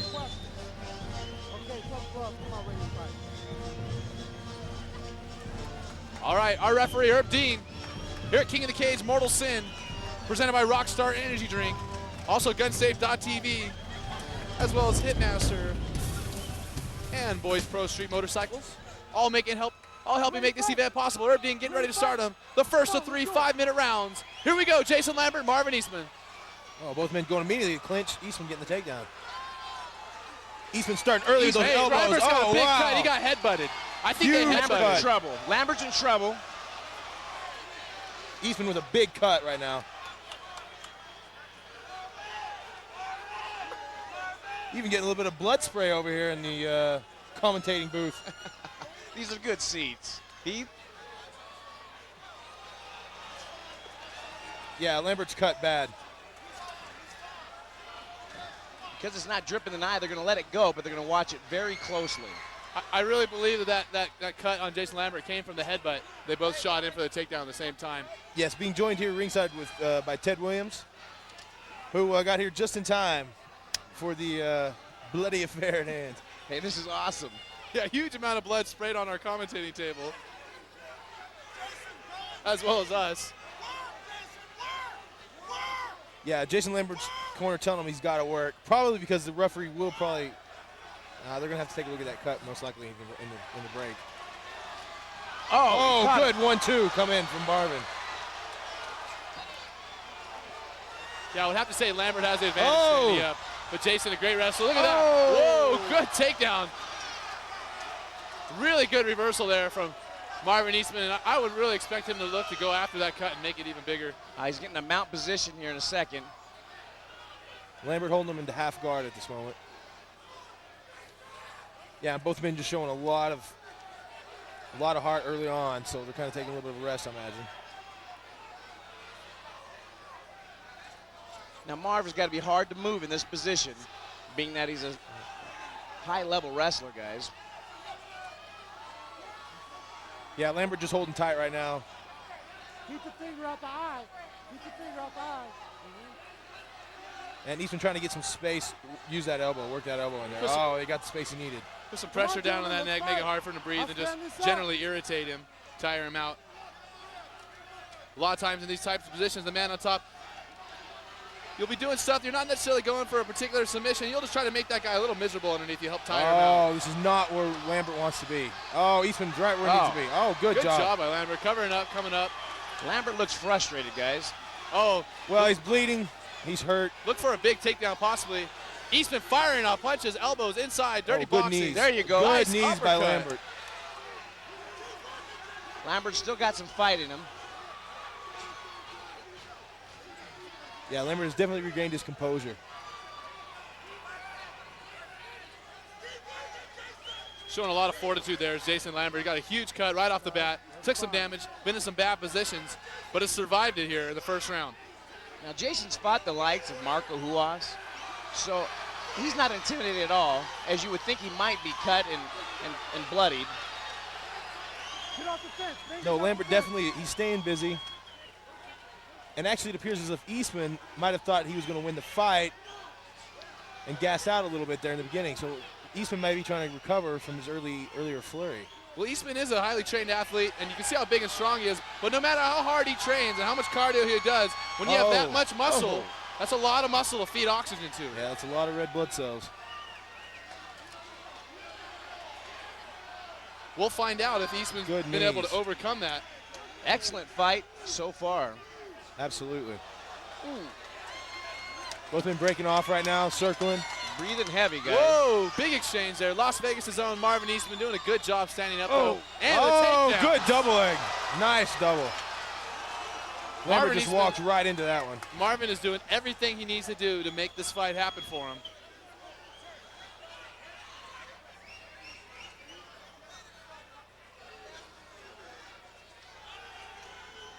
It appears that Mar's been in his position. He's remaining very patient, and he's just incrementally getting in better position. And you look at the cut on Jason's eye, there's really not much blood there anymore. No, it started to heal up a little bit. Which is amazing to think because they haven't stopped the fight to check it. It just slowed down on its own. Marvin Eastman's arms are just absolutely monstrous. Marvin letting him up. That might have been a mistake. He had him in a really good position. Oh.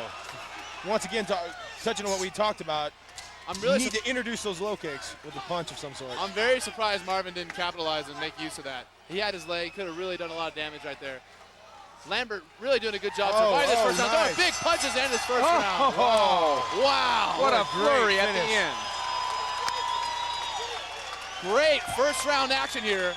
Light heavyweights, King of the Cage, Mortal Sin, presented by Rockstar Energy Drink. Jason Lambert and Marvin Eastman really, really battling out. Jason Lambert surviving a early first round headbutt, big cut, but he's hung in tough and he's actually done some damage of his own. Absolutely.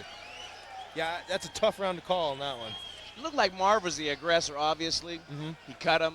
He stayed in good position, but you got to hand it to Jason for being out of it in the beginning. He came back strong. Absolutely. Jeff, back over there too with Showing a lot of resilience and composure.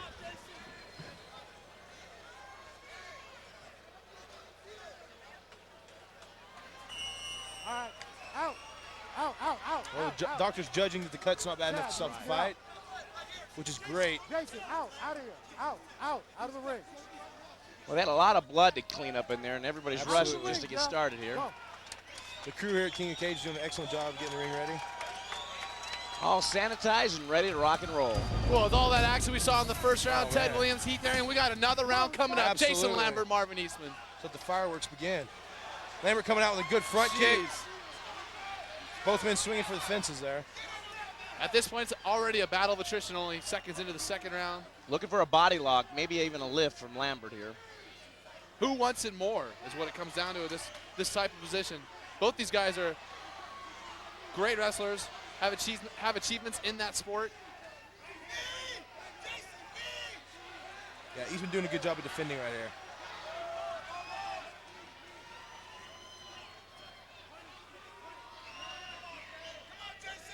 Yeah, Lambert looks like he's got the double underhooks. Now he's going to go for the inside sweep. Yeah, Jason would like nothing more than a nice hip throw, hip toss here, or a big takedown. Slowly, Jason's becoming the aggressor. I'm pulling off the fence. You guys need to work. Yeah, what Marvin needs to do is work his arms underneath and circle out from the fence. He's not going to be able to land a big knee. Oh, good knee from punch, Lambert. uppercut, hook. Lambert throwing some knee strikes and trying to get the takedown. Oh, excellent sprawl from Eastman. Great hips from Marvin Eastman. Excellent job. There he goes. Get that underhook. Lambert backing out now. Lambert. Oh, that could be it. Oh, Jason Lambert, this might be the end. Look at, Is it over for man. him? You cannot put your hands down in front of a K1 veteran, and Marvin Eastman made Jason Lambert pay for that mistake. Absolutely. And you read it on his shorts. Beastman from behind, folks. What a thunderous hit. Unbelievable. Jason Lambert making a monumental mistake right there, putting his hands out of his hips. He knows better than that. Well. And it's obviously easier for us to say it out here, but I mean, we all know you can train all you want, but sometimes in the fight you do stuff that you know not to do. It just happens. Get cocky. Jason Lambert doing very good in this round up until that point. Marvin Easton good there, elbow and a forearm to the body of Jason Lambert, trying to soften him up a little bit. And those shots to the body, they really tire you out. Oh, absolutely, especially the elbows. Elbows to the ribs, to solar plexus. Now, Jason looks like he's getting more comfortable on the bottom here, working throws, strikes, and in submission positions. Well, the tide of battle definitely changed with that big shot from Eastman. Lambert better get his hands up again. Another shot to the chin, to the eye. Couple big rights. Oh, Eastman good knee from Eastman. A knee right up the middle. And Lambert, he's such a tough guy. Oh, Lambert has taken a ton of punishment in this fight. Looks like that cut's reopening on the eye of Jason Lambert, but it's not bleeding at all at this point. No, not too bad. Eastman looks tired, though. He doesn't look too happy right there. These guys aren't. Sometimes you have fights where you're having fun, but this one doesn't look like a good time. Good knees inside. Yeah, Lambert has been working on that left knee, left knee of Eastman's. If you continue working on it, he might notice something here later in the end of the round. Yeah, it's going to make it hard for Marvin Eastman to shoot. Absolutely. Work, I'll break this. Or throwing any kicks to that leg. Soften up that leg. Lambert still looking for that takedown. Eastman, great hips, great sprawl. and Lambert is the aggressor right now, just non-stop trying to take down Eastman. Yeah, if Marvin could get off behind the left side of Lambert, maybe he could circle out. No, not going to be able to. Lambert's really, you know what, at this point, even though you don't think he wants space, I think he needs to make some space to get a takedown.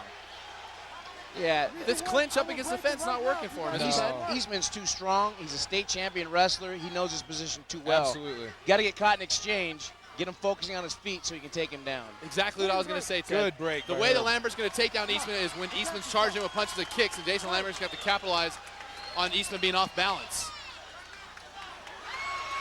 But with the straight wrestling, it's going to be hard for him. Yeah, Eastman just showing absolute great ability with his hips, hipping out. Lambert needs to continue working on the inside of the leg. Those are going to pay off. Oh, yeah. They're hitting hard. Yeah. And believe me, the inside of the leg is very sensitive. Yeah, Eastman turned. He didn't like that at all. Come on, I will break this. You need to work. Both the corners encouraging their fighters here in the latter seconds of round number 2. Finish strong, and work. Lambert's corner's got to be happy right now. Well, I don't know if they're happy with him getting laid out like he did earlier in the round, though. It's a tough round to call. Yeah, coming back strong, though. Lambert has definitely weathered the storm. Eastman go over that. Oh, good uppercut. Good. Oh, good flurry at the end of round 2. Good job by the referee, Herb, stepping in. And good job by Herb Dean. A good thing he's a big guy. I don't think I would have jumped in between those two just now. That was a great stoppage.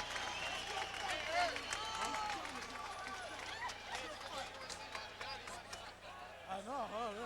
Good job there, Herb.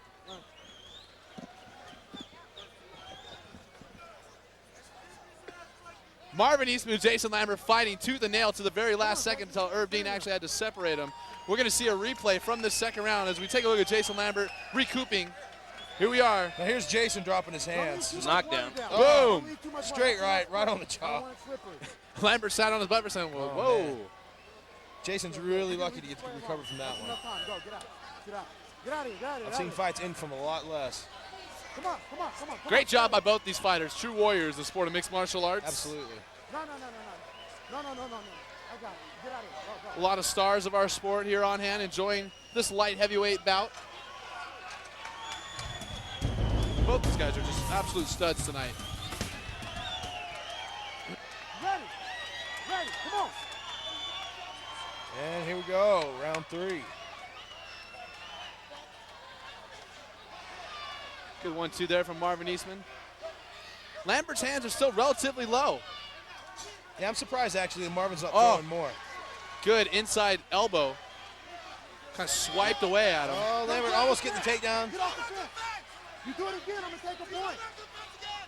Jason is relentless trying for the takedown. And that's what makes it so frustrating when you fight a guy who's just an incredible wrestler. Yeah, oh, good lift and a takedown by Jason Lambert. As a fighter who likes to strike or likes submissions, it's really frustrating when you have a wrestler like that. Just keep coming in, keep coming to the takedown. Because eventually they're going to get it. Oh, Lambert's got a great submission position.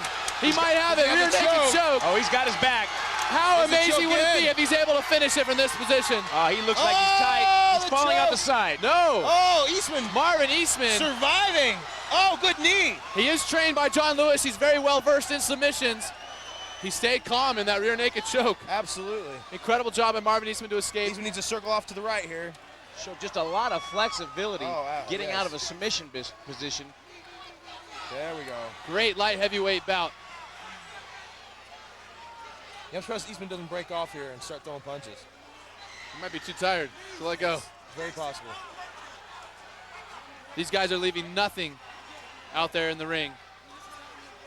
I'm sorry, they're leaving everything out in the ring. Oh, Eastman with the takedown. Oh, Jason was actually looking for he's looking for a guillotine. That's right. And listen to those body shots, Apple. He's only about 3 or 4 feet away from us. Hitting the ribs. Really take the wind out of you. Now, Heath, I'm sure you know, as with everyone that fights, you get punched in the face. If it doesn't knock you out, you can recover. You get punched in the body, it makes you tired. Right, it's a little bit late in the fight, though, to be working to the body. But one good shot to the solar plexus always works. Absolutely. You get him breathing in. Easier said than done, my friend. Yeah. As is everything from the commentating table. Yes. Armchair quarterbacks. Everyone's an expert outside the ring. That's right. Great fight nonetheless here. King of the Cage, Mortal Sin in the half guard of Jason Lambert as Marvin the Beastman Eastman punching down. Yeah, I'm actually surprised Marvin's not showing some more action right here. Marvin's actually in a control position. I would be looking for Marvin trying to finish the fight. Jason Lambert back to his feet. Wow. Jason Lambert's showing great cardio right now. Do not grab the fence, Jason. Times like this makes me extremely happy to not be a judge. Neither of these guys deserve to go home with a loss. Yeah, this is a very tough one to call. Lambert, good knee, and I expect him to drop down for the takedown again. Great knee starting to take effect. He could steal. Yeah, you see Marvin's stance changing up, actually. Yeah, he's protecting. He's bending his knees a bit, trying to protect his inner thigh. I really think that if Lambert could get one more takedown, he can good seal this uppercut. round. Good uppercut, good combination, like you said, Heath. And I'm surprised Marvin is not using his hands more. Definitely a sign of fatigue right now.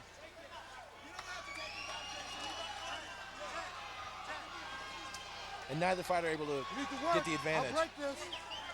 Don't grab the fence. Keep your fingers out the fence.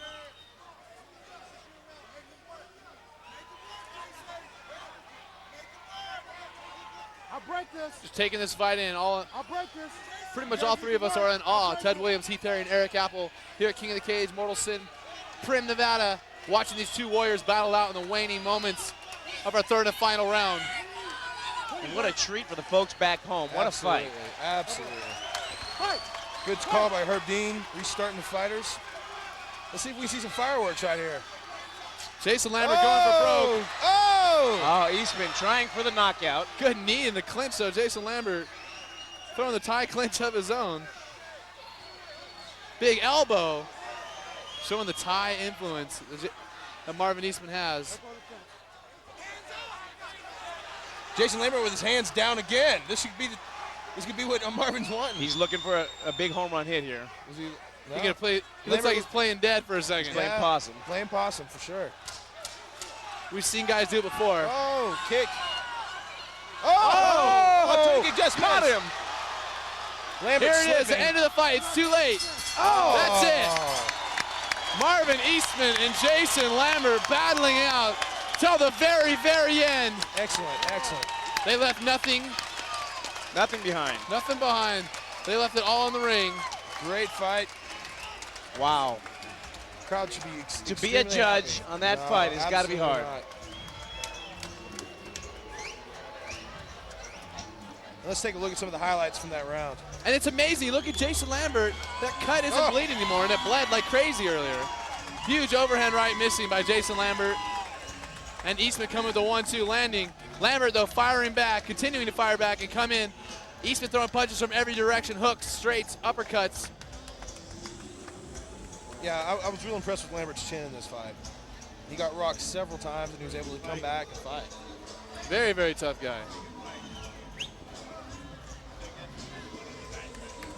And what a shame it would have been to have that fight stopped early on from that cut. Yeah, great work by the ring attendants, doctors and such. Take a look at another replay coming up. Huge. Oh, here we have the turning kick from Eastman. Great tie kick right there. I mean, it was very, very quick. He didn't have to take a big step or anything and fired that leg right up there. It was kicking with all shin. Lambert just ducked just enough to avoid suffering some real damage. Crazy. Those always make you nervous, Heath, when people kick over your head. I love That's it. never a good thing when they feel The their high shin. kicks are great. When the shin skims your hair, that's always bad. We call it a whiff. It's That's a wake, right. That's always a wake-up call. You go, whoa. Hope that doesn't happen again. Squeegees the sweat off the top of your head.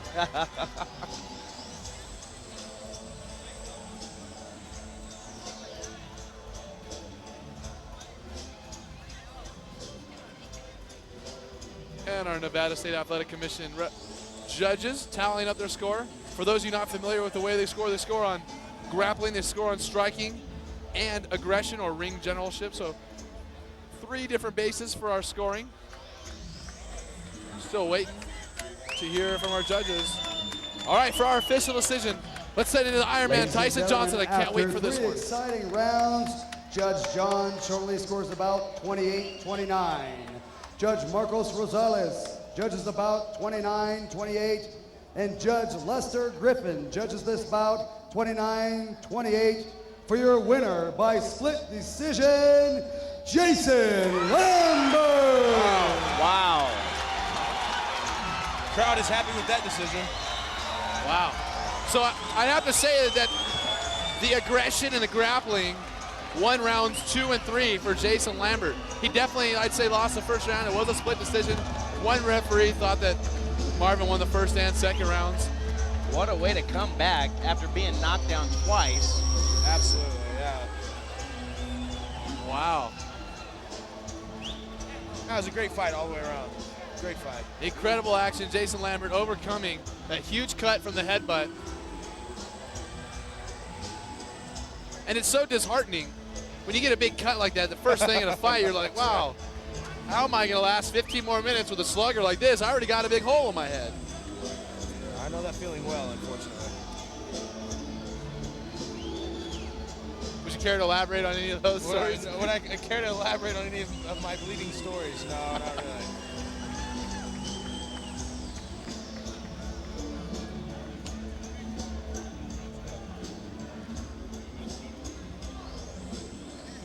Jason Lambert being congratulated, as he should be, exiting the ring. Huh? Great for your record to have a victory over the likes of Marvin Eastman. Absolutely. Good name. My name is Abe. My training is kickboxing, punches, kicking, wrestling, and jiu-jitsu.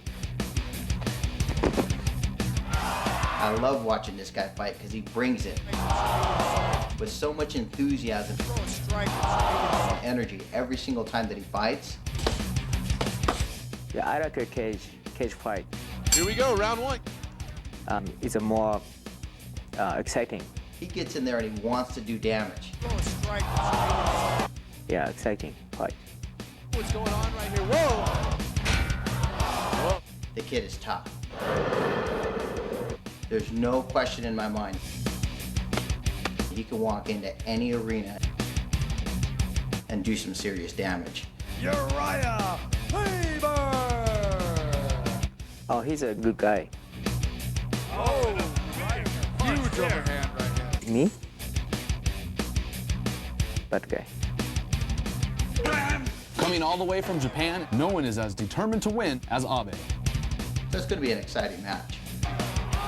My finish is a secret. I'm coming.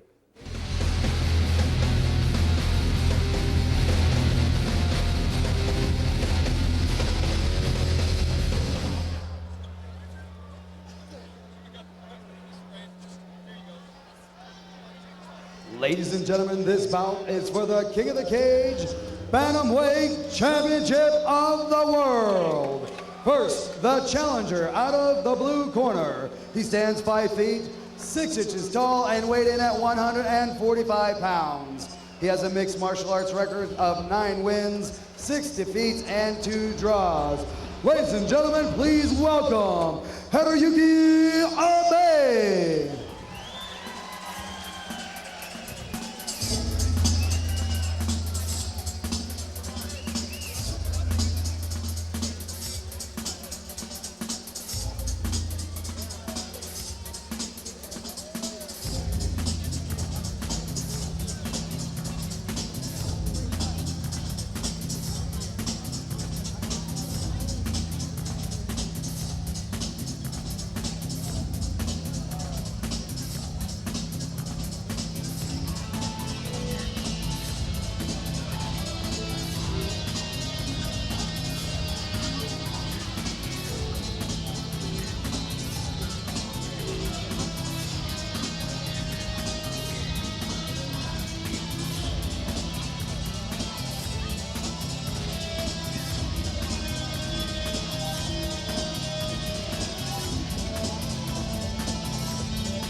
So making his way into the cage, 145-pound terror, Hiroyuki Abe. All the way from the land of the rising sun. Somewhere you are no stranger to, Heath. And myself also. I myself have been lucky enough to travel to Japan. Ohio gozaimasu.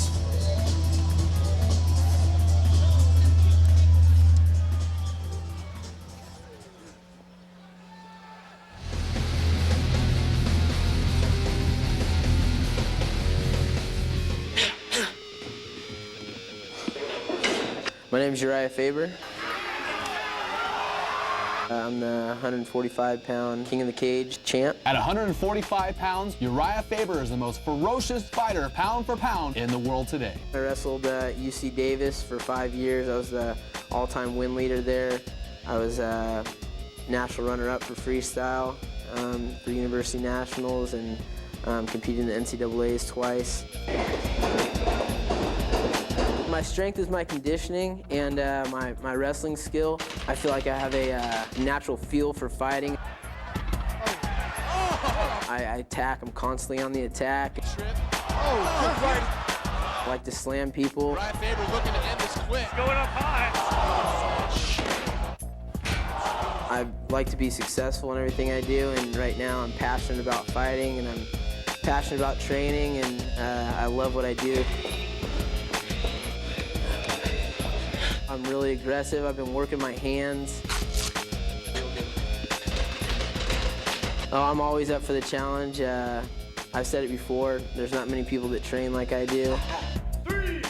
Can't wait to get in the ring, and I'm always ready. Kaneshiro still, look at that guard. Hiroyuki Abe is my opponent. He's a real experienced fighter. I know the Japanese mentality is you know, they never want to quit. I'm the good guy here. I'm representing the USA, and he is a madman. He's going to be a force. I know that, but I'm ready. Oh, Abe, you coming over to USA? One of the toughest guys over here. You're going to have your hands full. I know you've probably been training hard, so let's let the best man win.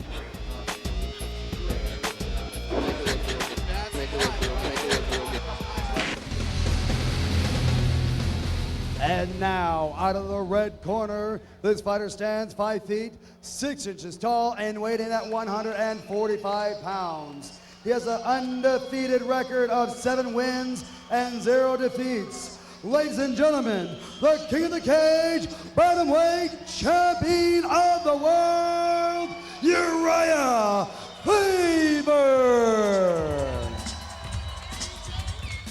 There he is, the 145-pound champion. And like you heard me in the promo, he's absolutely ferocious. You can look at his abs. He's in incredible shape. He's one of the wrestling coaches at UC Davis. And as he said, his conditioning is his strength. This kid will not stop. And he's passionate. He will not stop. He'll keep coming at him. He's going to kill him. He's going to do everything he can to take out his opponent, Haruka Abe, a very game and very experienced opponent who could always pull out a victory from any position. Yeah, it should be an interesting fight. You gotta like Uriah. Uriah Faber comes in with a high level of wrestling. He understands submission, but he has no fear of that position.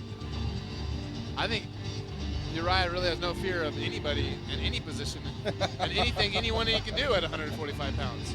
When his opponent goes for a submission, he's not thinking defense, he's thinking hit his opponent.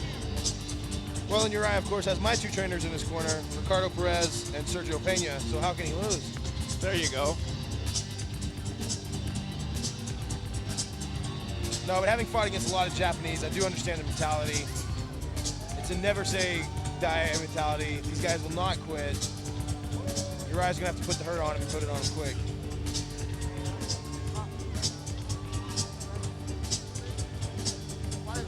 Cecil Peoples giving our fighters a last second instruction. King of the cage, Mortal Sin, featherweight bout. Yeah, these are light guys, 145 pounds. Can't even remember when I weighed 145 pounds.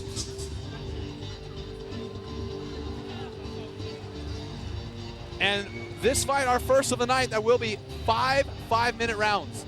25 minutes of fighting is scheduled for this fight, unless it stops early. An eternity in that cage is 25 minutes. I don't think either one of these guys is going to have a problem fighting for 25 minutes. Here we go, Uriah Faber, Haruka Abe. The belt is up for grabs. You gotta like the look on Uriah's face. Very intense. Oh!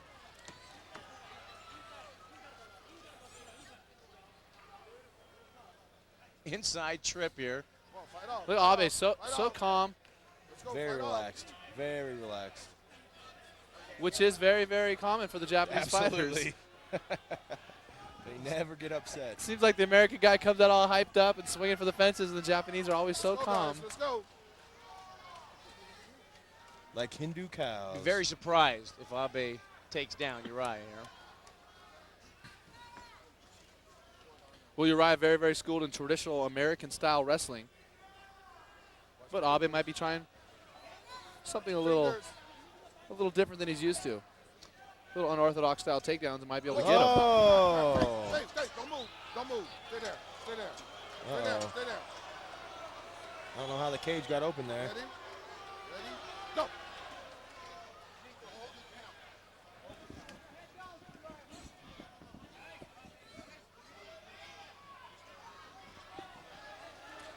Some infighting here, traditional over-under wrestling clinch. Abe's still so calm right there, just expressionless on his face. He's just waiting, he's gonna try to weather out the storm, breathe. Look, he escapes there. Whoa! Oh! Very surprised at Abe's ability not to be taken down here. Well, he does have the cage to hold him up, which is a big help.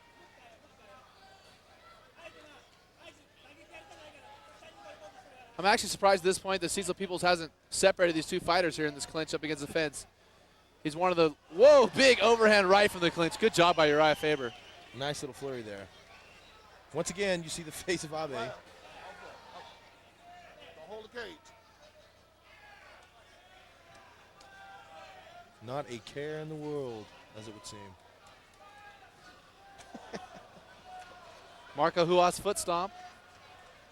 Oh, good right hand. I'm telling you, Uriah Faber, he's absolutely relentless. That needs to be his nickname because he just will not stop. Good He'll punch left. you. He'll punch you from any position at any time. He'll just throw and land. He tried a spinning back fist on the ground in his last fight. Who does that? Uriah Faber. Uriah Faber does. He does. Well, the big question mark is how much damage are those punches doing, especially at this weight. Uriah hits hard. I'm a little bit flabbergasted that Abe's giving him this much trouble and not really working. Oh, Abe taunting Faber. Oh, Abe. Oh, Faber with the takedown. Abe pulling guard. How entertaining was that? Hiroyuki Abe inviting Uriah Faber to punch him. You gotta love a fighter like that. That's right. He might have lost that takedown with a little overconfidence there. Well, he's got 5 rounds to work it out. But he really makes a statement like that. I'm not afraid of you. You can punch me all you want. And I don't know how often it might have happened to you guys in your guys' careers, but it's very disheartening when you punch a guy and give him a good shot, and he looks back at you and doesn't bother him. Yeah. That's Abe going head and arm Abe choke. going for the choke here. Of course, once again, Faber's too strong. I'll pull it out. At this weight class. But like I said, if you punch someone a good open shot, a good hard shot, and it doesn't affect them, that's almost worse. You almost wish you didn't land it. Yeah, absolutely, Apple.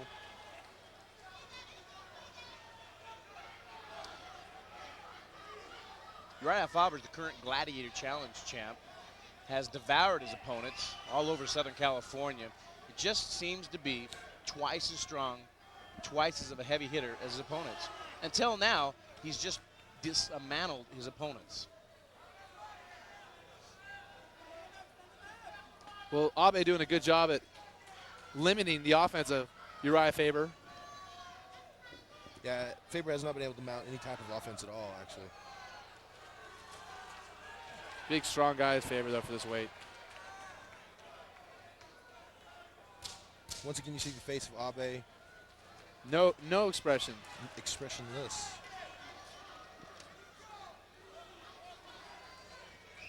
Stop! There you go, have the end of round 1. So Uriah Faber scoring some points in the eyes of the judges here in the first round. Oh, Abe's bleeding. Work the cut. So Uriah was able to do a little bit more damage than what first thought. Now notice who's in Uriah's corner right now, Cassio Warnick, one of the elite jiu-jitsu practitioners out there. And really, that's Uriah's weakness on the ground. Getting a guy like Cassio is perfect for him. You take a look at Uriah in his corner. He's really not breathing hard. He's really not having a tough time at all. Let's take a look at a replay, see if we can find some action from that first round. I'm sure we can. Big uppercut there from Uriah Faber. Abe still clinching there. And Faber just firing off and coming back to the clinch. You see Abe pushing Uriah off. This is when he taunts him. Great action from Abe. Great action. Yeah, Uriah seems to be, if you push him, he only comes back harder. Abe seems so unaffected at this point. 5 rounds, a long time. A lot of strategy involved in a 5-round fight, guys. Good takedown, Uriah Faber. Abe seemed real off balance there for a moment. Now switching. Yeah, I think Abe's having trouble understanding if he's going to mount a defense standing up. He's worried about the takedown, of course. Faber's going to just fire off some big punches from this position, I imagine. Abe in trouble here in the second round. Great position for Uriah, just almost back in the college wrestling days here. Yeah. Something he's real familiar with, this type of position, except now he gets to punch you. Yeah. He's got a good spar ride going here. Uriah Faber says, this is great. Abe doing a good job getting back to his feet. Trying to pummel back. There he got it. He has one underhook. Good job recovering position for Abe. Well, Abe's face is changing a little bit now. We got a little bit more blood up there. Looks like both men swinging wild. Uriah's starting to get through. Look at Uriah, just relentless swinging. Huge punches and knees, landed a good knees. Another one. But Abe game, look at him, clinching up. Yeah, great. King of the Cage regular, Crazy Horse, standing by, watching the fight. He says, I'm glad I'm 155. I don't want to deal with these two maniacs.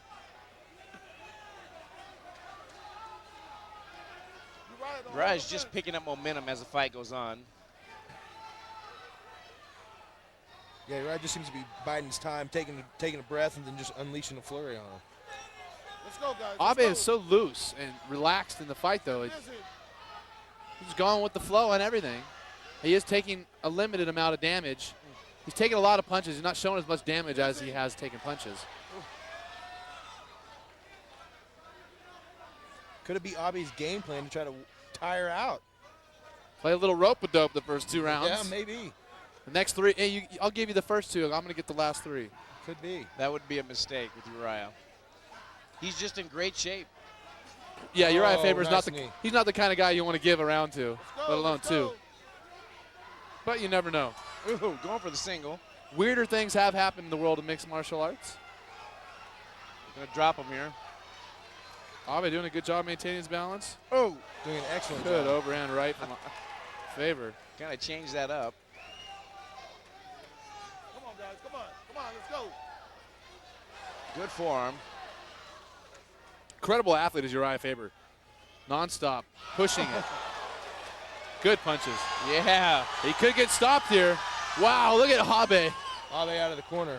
Unbelievable. You know, in a position like that, you wouldn't be surprised to see Faber land a couple more punches and the fight gets stopped. But Abe just calmly jumps out of there. Oh, good straight right. Caught Uriah right on the chin. Good takedown defense. I think he hurt Uriah with that straight right. I think he hurt Uriah. Well, he better capitalize on it. Don't give him a chance to recover. Perfect example. He followed up right after the kick with a straight right, caught him flush. Yeah, I think Uriah's hurting a little bit. But if he can regain his composure, he should be all right. Yeah, look, I was looking for that Good duck under escape. right there. Back up. Oh, good uppercut. Oh, Hook. Double right. Excellent combo. Don't hold the cage, Uriah. Don't hold the cage. Uriah reminiscent for me to a Dan Henderson, just clinch and then throw big punches, clinch again. That is definitely Henderson's style. And Uriah looking to make it his style.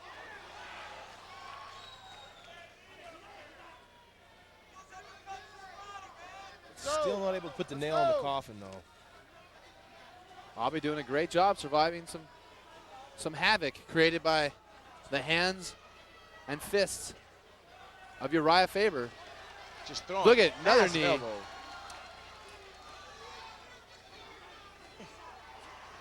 Yeah, I think as far as accuracy, I think Abe may be more accurate. Faber's just sheer him out. Oh, nice takedown. He got it. Abe He's on on top. top. Wow, Abe overcoming the odds so far here in the second round. He survived this whole time, and now he's got a takedown. Could it be? He's got Could 10 it be he seconds. was waiting? Oh, I can't wait to see the next round. What's going to happen? End of the second round. Wow. King of the Cage, Mortal Sin, Prim, Nevada.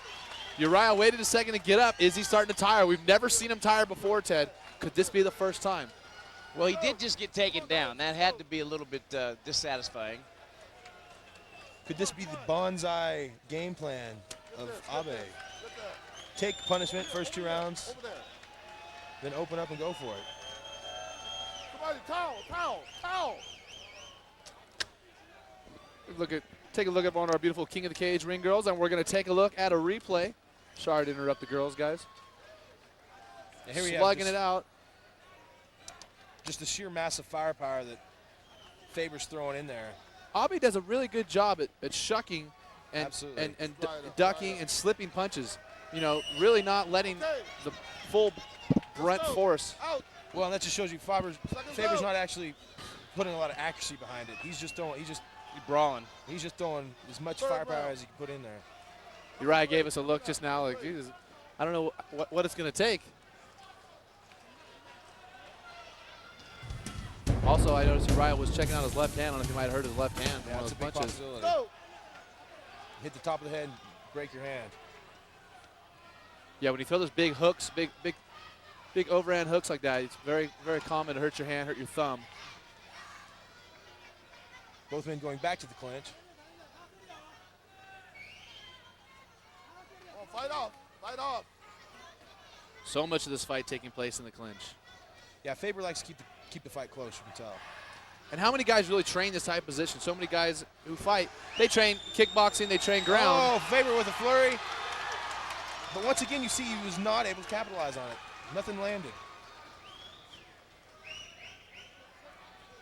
Well, Abe most likely lost the first 2 rounds. Will he be able to start stealing rounds at this point? He needs to win 3 in a row if he wants to take home that featherweight belt here at King of the Cage. It's going to be tough. He's going to have to turn it on. Ted Williams, Heath Herring, joining me, Eric Apple here, King of the Cage. We're having a great time here watching this featherweight championship bout. 5 rounds, 5 minutes each, as per Nevada State Athletic Commission rules. I told you he'll throw punches, elbows from any position. Have you ever seen an elbow Never thrown that way? That was great. Let's go.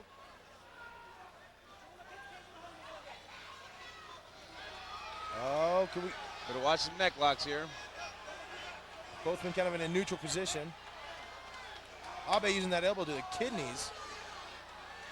It's not going to hurt him right now, but he might be feeling it tomorrow. Ooh. There you go, to the outside. Great position there now for Uriah. Going for the full mount. Uriah trying to step over and up against that fence. It's a bad spot for Abe. Might have just stepped right into the half guard. I'll tell you what, though. Let's get busy. Unless Abe is able to get out of this position quick, Uriah Faber is quickly winning over the judges here in this 3rd round. Absolutely. He's playing his game this whole fight.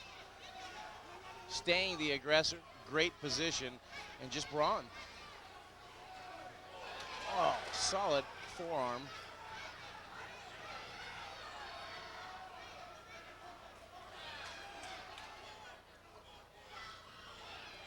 And Abe just hanging out, going with the flow.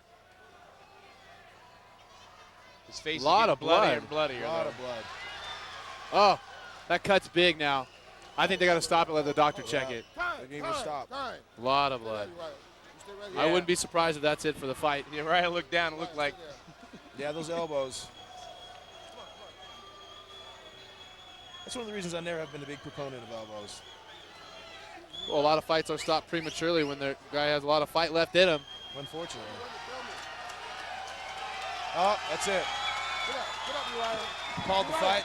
Get up. Well, That's it. Yeah. Get the shirt I mean, off, I don't think there's a question about it that Uriah was winning. I would have liked to see another round or 2. Uriah Faber, 145-pound wrecking ball. He will destroy you from all angles, retaining his King of the Cage featherweight championship belt. Let's take a look at the replay from that 3rd round. Good punches. Look at the shape that Faber's in, just punching away. Cardio like it's nobody's business. So he just keeps on throwing the punches, never stops, takes you down, pounds you into the ground. Elbows, punches, forearms. Unrelenting. Who's going to stop Uriah Faber at 145 pounds? That's what I'm asking. I can't think of anybody.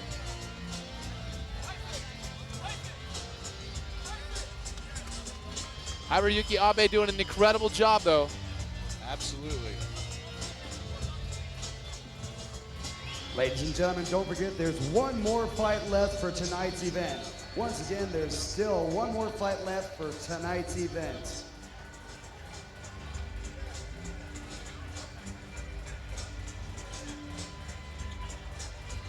Ladies and gentlemen, after 2 minutes, 37 seconds of the 3rd round, your winner and still King of the Cage, Bantamweight Champion of the World, Uriah Faber. So there you hear the official word. Iron Man Tyson Johnson living down what you already knew.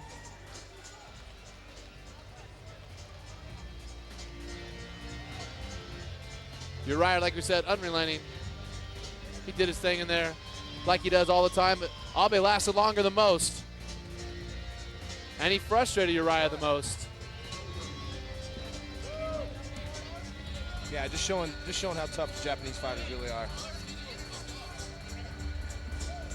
We're going to throw it into the ring with Shannon Knapp, who's right beside Uriah Faber.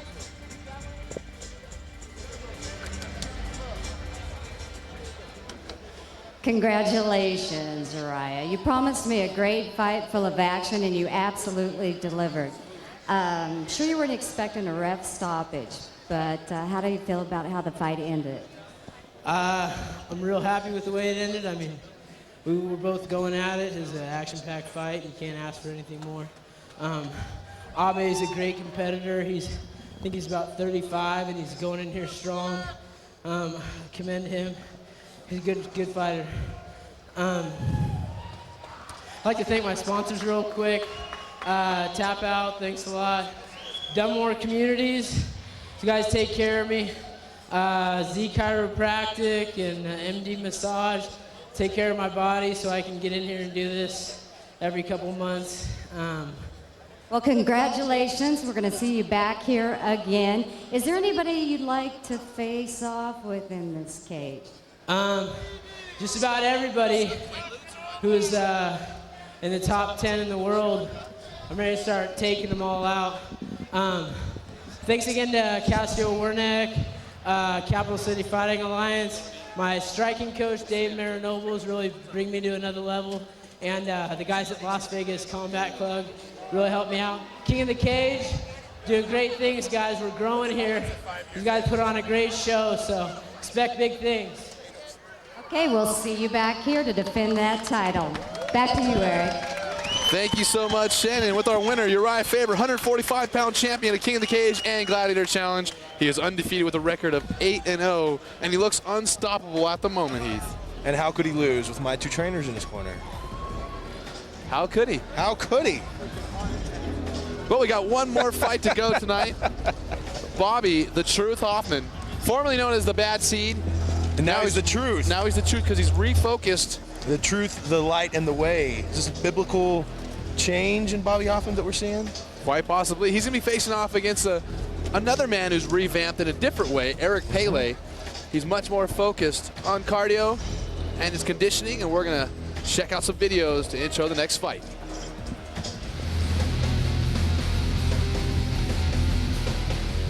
His name is Bobby Hoffman. Look for him to come out with some mean intentions when he takes on Eric Pele. Bobby, the Truth Hoffman. You wanna know why, dog? Because you can't handle the truth. Bobby Hoffman. Sure, I'm the bad guy. Everybody needs a bad guy, and I'm okay with it, but I'm a good bad guy. I'm a bad guy that you love to like. They called me a brawler and an unorthodox fighter. I have a fighting skill. I'm not necessarily a boxer, a wrestler, a jiu-jitsu player. I have a skill of fighting. It may be unorthodox to most people, but it's my fighting skill. My fighting style is going to dominate the sport for a while. He's got to protect himself. He's going to stop it.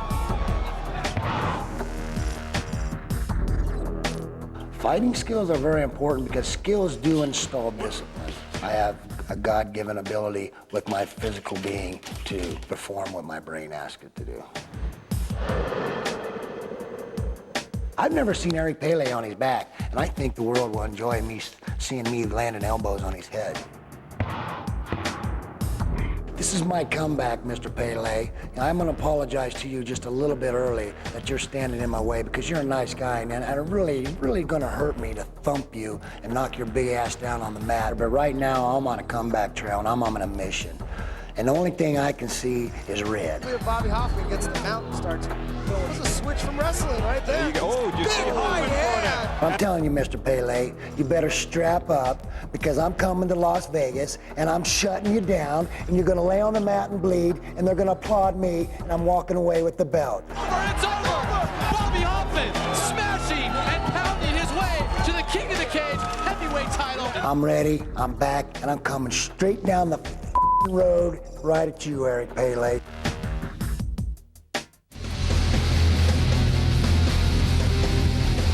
This bout is for the King of the Cage Super Heavyweight Championship of the World. First, out of the blue corner, he stands 6 feet, 2 inches tall, and he weighed in at 250 pounds. He has a mixed martial arts record of 34 wins, 8 losses, and only 1 draw. Ladies and gentlemen, please welcome the Truth, Bobby Hoffman. Bobby Hoffman is not messing around. He looks focused as can be, representing Team Kehoe. He is a journeyman in the sport of mixed martial arts.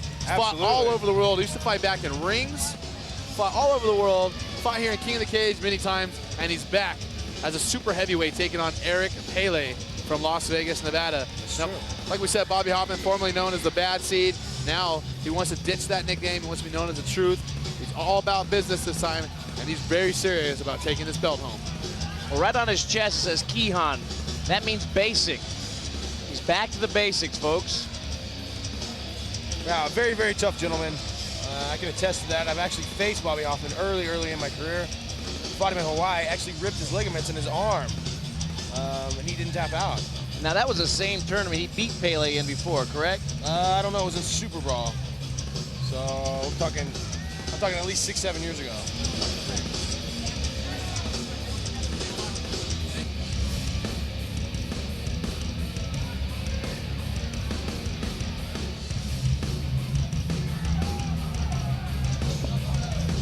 Oh.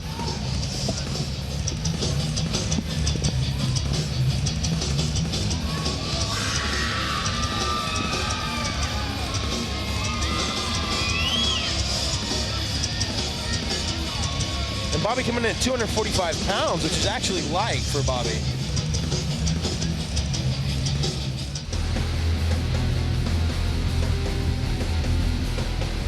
Fighting out of Las Vegas, Nevada, Eric Pele has been reborn with a new focus on conditioning, and he plans to give Bobby Hoffman the fight of his life. We'll see how his new conditioning plays out in front of his hometown fans at King of the Cage, Mortal Sins.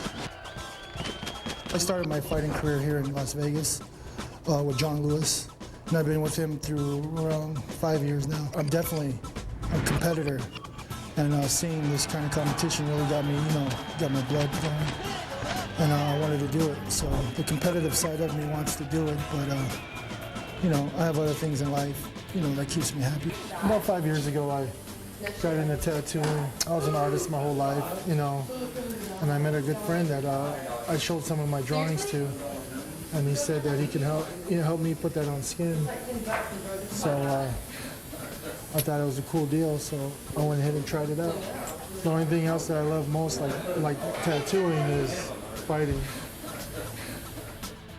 I definitely feel up to the challenge of defending my title. There's a couple fighters out there walking around with super heavyweight belts saying they're the champ, but I'm gonna have to clear that up. Let my fighting buddy talk. From what I know, his fighting style, he likes to throw bombs. He's a brawler, and I can play that game too. My primary fighting style, preferably, would be stand-up. Clinch, stand-up. If he goes to the ground, that's fine. I'm pretty prepared on the ground, but I like to keep it standing. This definitely won't be the fight of my life. It'll probably be the fight of his life, because I'm coming out of full throttle. Someone's gonna get knocked up, and it's not gonna be me. My prediction for this fight, bloody. And now, out of the red corner, this fighter stands 6 feet, 2 inches tall, and he weighed in at 340 pounds. He has a mixed martial arts record of 8 wins and 2 defeats. Ladies and gentlemen, the King of the Cage, super heavyweight champion of the world, Eric Pele.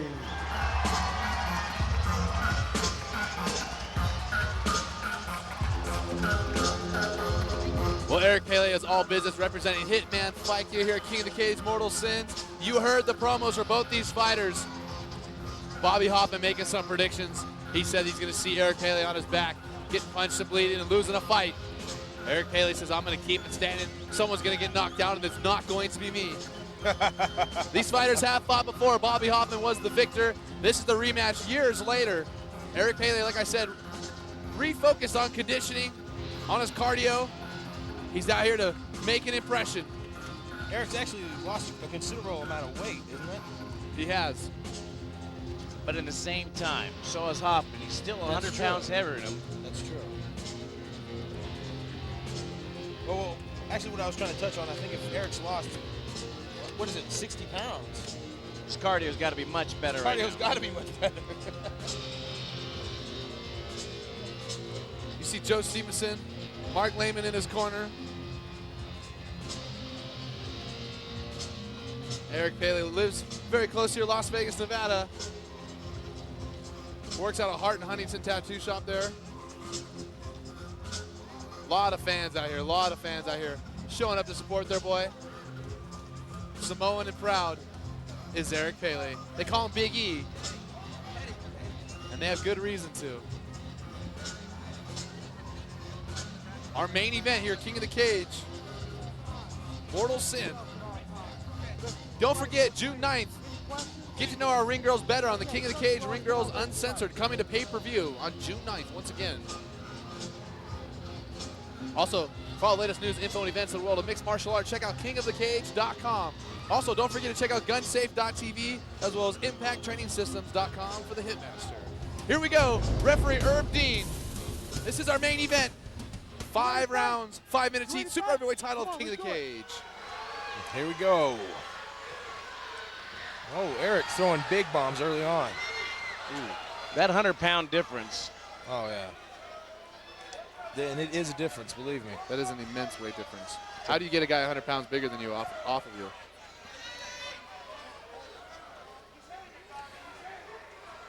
Already into the clinch, short little exchange, standing up now into some dirty boxing. Nice foot stomps. That will break your foot if it lands right. Absolutely. Make it real hard to get around that ring if someone stomps on top of your foot and breaks it. And especially if he's 100 pounds heavier than you. Bobby Hoffman trying to make some space and strike. Eric Pele not allowing it at this point. Yeah, Bobby has to really get out of the fence. He can't allow Eric to lay that weight on him and keep him balled up. Uh-oh. Do not grab the fence. Eric looks to be going low for that leg. Do not grab the fence. Bobby was able to keep it out. Yeah, Bobby really needs to get out of that fence. Take Eric's weight away from him. Eric Pele going for the guillotine there, standing. Seems like Bobby wants to stick and move right now and make Pele use his weight. Maybe work on his cardio a bit. Which is a great idea, actually. I don't want to. Yeah, if I was Bobby, I wouldn't want to be here. No, you don't want somebody that much bigger than you leaning up against you. You've got to carry all his weight and yours. Bobby's looking a little frustrated. Come on, guys, let's work. Big uppercut to the solar plexus right there. Eric Pele landing a good shot there. Bobby trying to go high with a knee. Yeah, Bobby needs to circle out and let his hands fly. Oh, good knee. Oh, good combination from Pele. Oh, great exchanges from both these fighters. Oh, again with a nice foot stomp.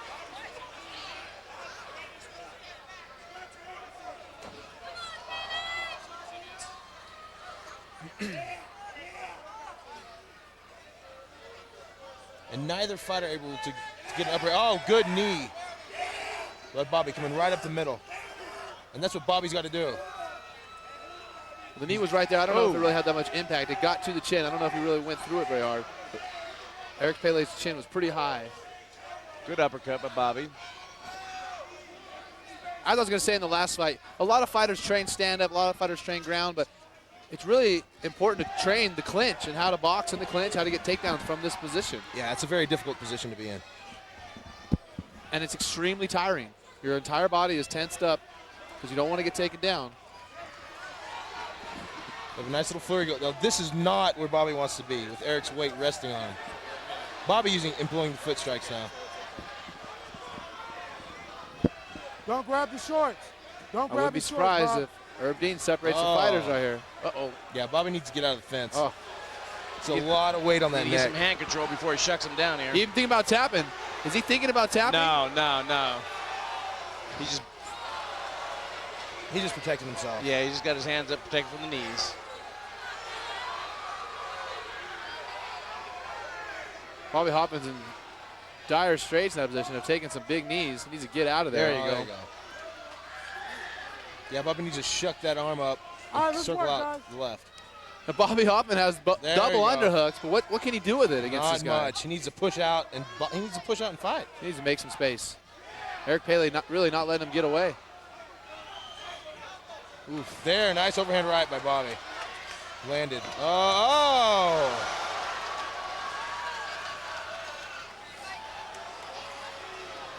Yeah, Bobby doesn't want to be underneath here. He's having to carry all Eric's weight. Bobby's got it. There you go. He's going to fight for hand position here and get off that fence.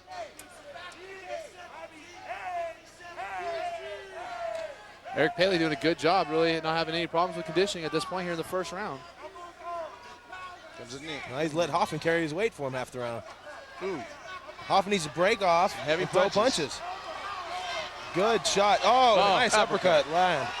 Directly on the chin. Oh, of Eric again, Paley. another one. All right, well, Hoffman circling out. Hoffman is tired. Yeah. He wasn't playing possum. He's taking he took some serious breaths. 10 seconds left here in the first round of 5. Nice. Big right. move. Landed. Good job. Nice takedown by Bobby. He's going to be able to finish it. Pele is in trouble with this position. Saved by the bell. Saved by the bell. Saved by the bell. No. I stopped it because the round was over. I stopped it because the round was over. I stopped it because the round was over. No, I stopped. No. The round was over. Some confusion in the ring. The round was over, unless I'm mistaken. The round was over. Saved by the bell. The fight is not over, just the round. We're going to take a look at a replay right now. Hey, get that spit, buddy. Here we have the Bobby takedown. Hoffman. Good job, good hip throw right there. Nice hip toss. Straight into side control. Here come the nice elbows. Get that one more Pele time, just Shaq. lucking out Corner's on that outta one, here. actually. Out, Just lucked out the bell rang when it did. He was in a bad spot. Herb Dean right on top of it. Corner's out, right? Out. So here we go, round 2. Can Hoffman capitalize? Can Hoffman capitalize on the position that he was in at the end? Well, Big E took a long time to get up after that first round. Yeah, he did. No, wait. He looked no worse for the wear before that, but after when the round was over, he didn't want to get up. No, I think he was kind of thinking it was over. Maybe even hoping it was over. Hoffman's got to think one takedown, and he can hold this huge man on the ground. Ooh. Oh! Huge punch from Eric Pele. Yeah, it's always dangerous with somebody that weight. You take one good shot on the chin, and it's over. And after that hip toss at the end of the first round, I look for Bobby Hoffman to go for a takedown possibly now. He said, I got one, and I got a great position. I could have finished the fight if I had more time. Yeah, but don't forget, he got the takedown because Eric was walking into him. Up against the fence, he's not going to be able to get it.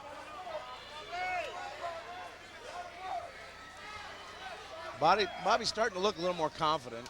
Yeah, Bobby's got to get out of the ring. That's it. This is what Bobby's got to do. He's got to make space and fight him. Yep. Eric Pele, though, and keep his hands up. He's got a one chin. One shot from Pele could end it. Oh, nice uppercut. He's hurt. That hurt him. That hurt Pele. He could be going down. Oh! Pele fiery back that right. Now here's the difference. There goes takedown. I really believe that Eric Pele can win this fight with one punch. Of course I think Bobby Hoffman's going to put together a flurry to finish this fight. Hoffman has to fight smart. He's the smaller man. He's got to fight smarter. He can't try to outmuscle him. Oh, that's it. Shuck him down there. Pele doing a good job being aware of his position. Oh, nice uppercut. I'm just saying, he's very aware of position to head down, but he knew where everything was, and he found the chin. Bingo, right on the chin. Was a shocked Bobby Hoffman right there. Your opponent's head's down, you're throwing strikes, he's not even looking at you, and he just fires right on your chin. Let's work. Pele is extraordinarily tired right now. He's got his eyes closed and he's just fighting for position.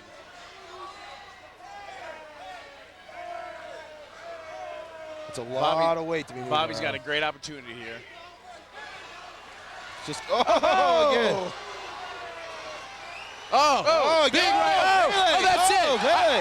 Will Bobby Hoffman make it through this time? I don't know. Huge shots, Eric Pele. Pele with the takedown. Oh, now what do you do? Unbelievable. He trapped the arm even. He trapped Bobby Hoffman's arm. Unbelievable. Pele in a superior position looking to finish the fight. Herb Dean is right there. Stop that fight there. Those punches are hard enough. That's nothing. Hoffman has to get out of this position. Bobby Hoffman is not defending, though. He has not improved the position. He's not even defending those punches. It's kind of hard. Look at Pele putting 340 pounds. Why is trapping your Pele arm. not capitalizing on this advantage? Why is he not throwing the hard shots? I really think he can take his time at this point. Where's Bobby Hoffman going to go? I'll stop it. Hoffman, that was it, yeah. Eric Pele, Big E. Unbelievable. Hoffman just not able to get out of it. He used the position. His cardio paid off. His ground training paid off. Everything worked out for him this time. He is the super heavyweight champion, the king of the cage. Bobby Hoffman came oh so close so many times. Yeah, the tide of battle changed there dramatically.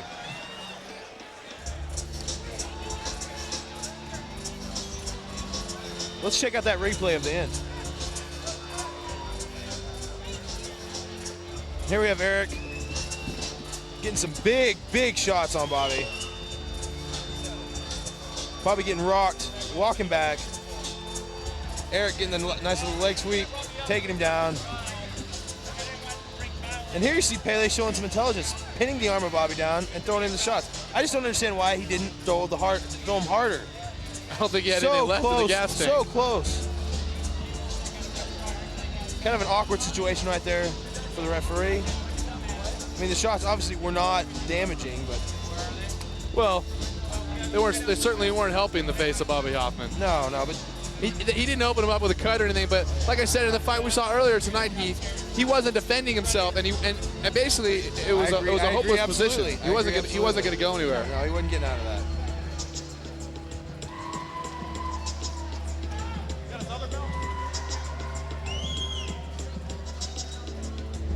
Checking out the replay once again now. See Bobby Hoffman, Eric Pele, Big E, they embrace. Great fight. Tide shifted several times.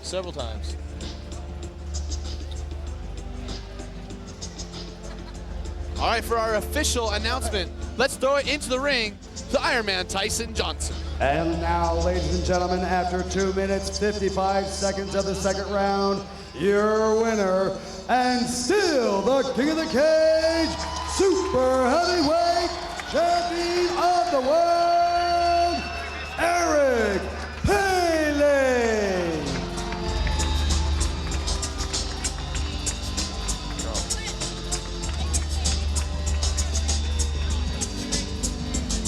All right. Once again, Shannon Knapp is in the cage with the mic. She's going to talk to Big E right now. Congratulations, Eric. This was a rematch for you. You came back in, you took the win. I know that you've been focusing on your endurance and you dropped 100 pounds. Do you think that contributed and helped out with this win? Definitely. Bobby's always a hard competitor. You know, he comes to fight. And blessed to the Lord and my boy, we came through. Well, congratulations. You hung on to that belt. And where do we go from here? I heard Daniel Bobish was talking a little crap and he wants the belt. Well, baby, here I am. You heard it. Come get it. All right, back to you, Eric. All right, well, with another successful night, King of the Cage, here at Mortal Sins, we had a huge night of submissions and knockouts, a couple titles being retained tonight. Couldn't be disappointed with the action. Absolutely not. It's a great night of fights. Had everything, knockouts, submissions, you name it. We had it. Uriah Faber looks to be unstoppable at 145 pounds, and at the complete other end of the spectrum, at 340 pounds, Eric Pele, Big E, held that belt and finished it off the night. For Heath Herring, Ted Williams, I'm Eric Apple. We'll see you the next time on King of the Cage. Evening.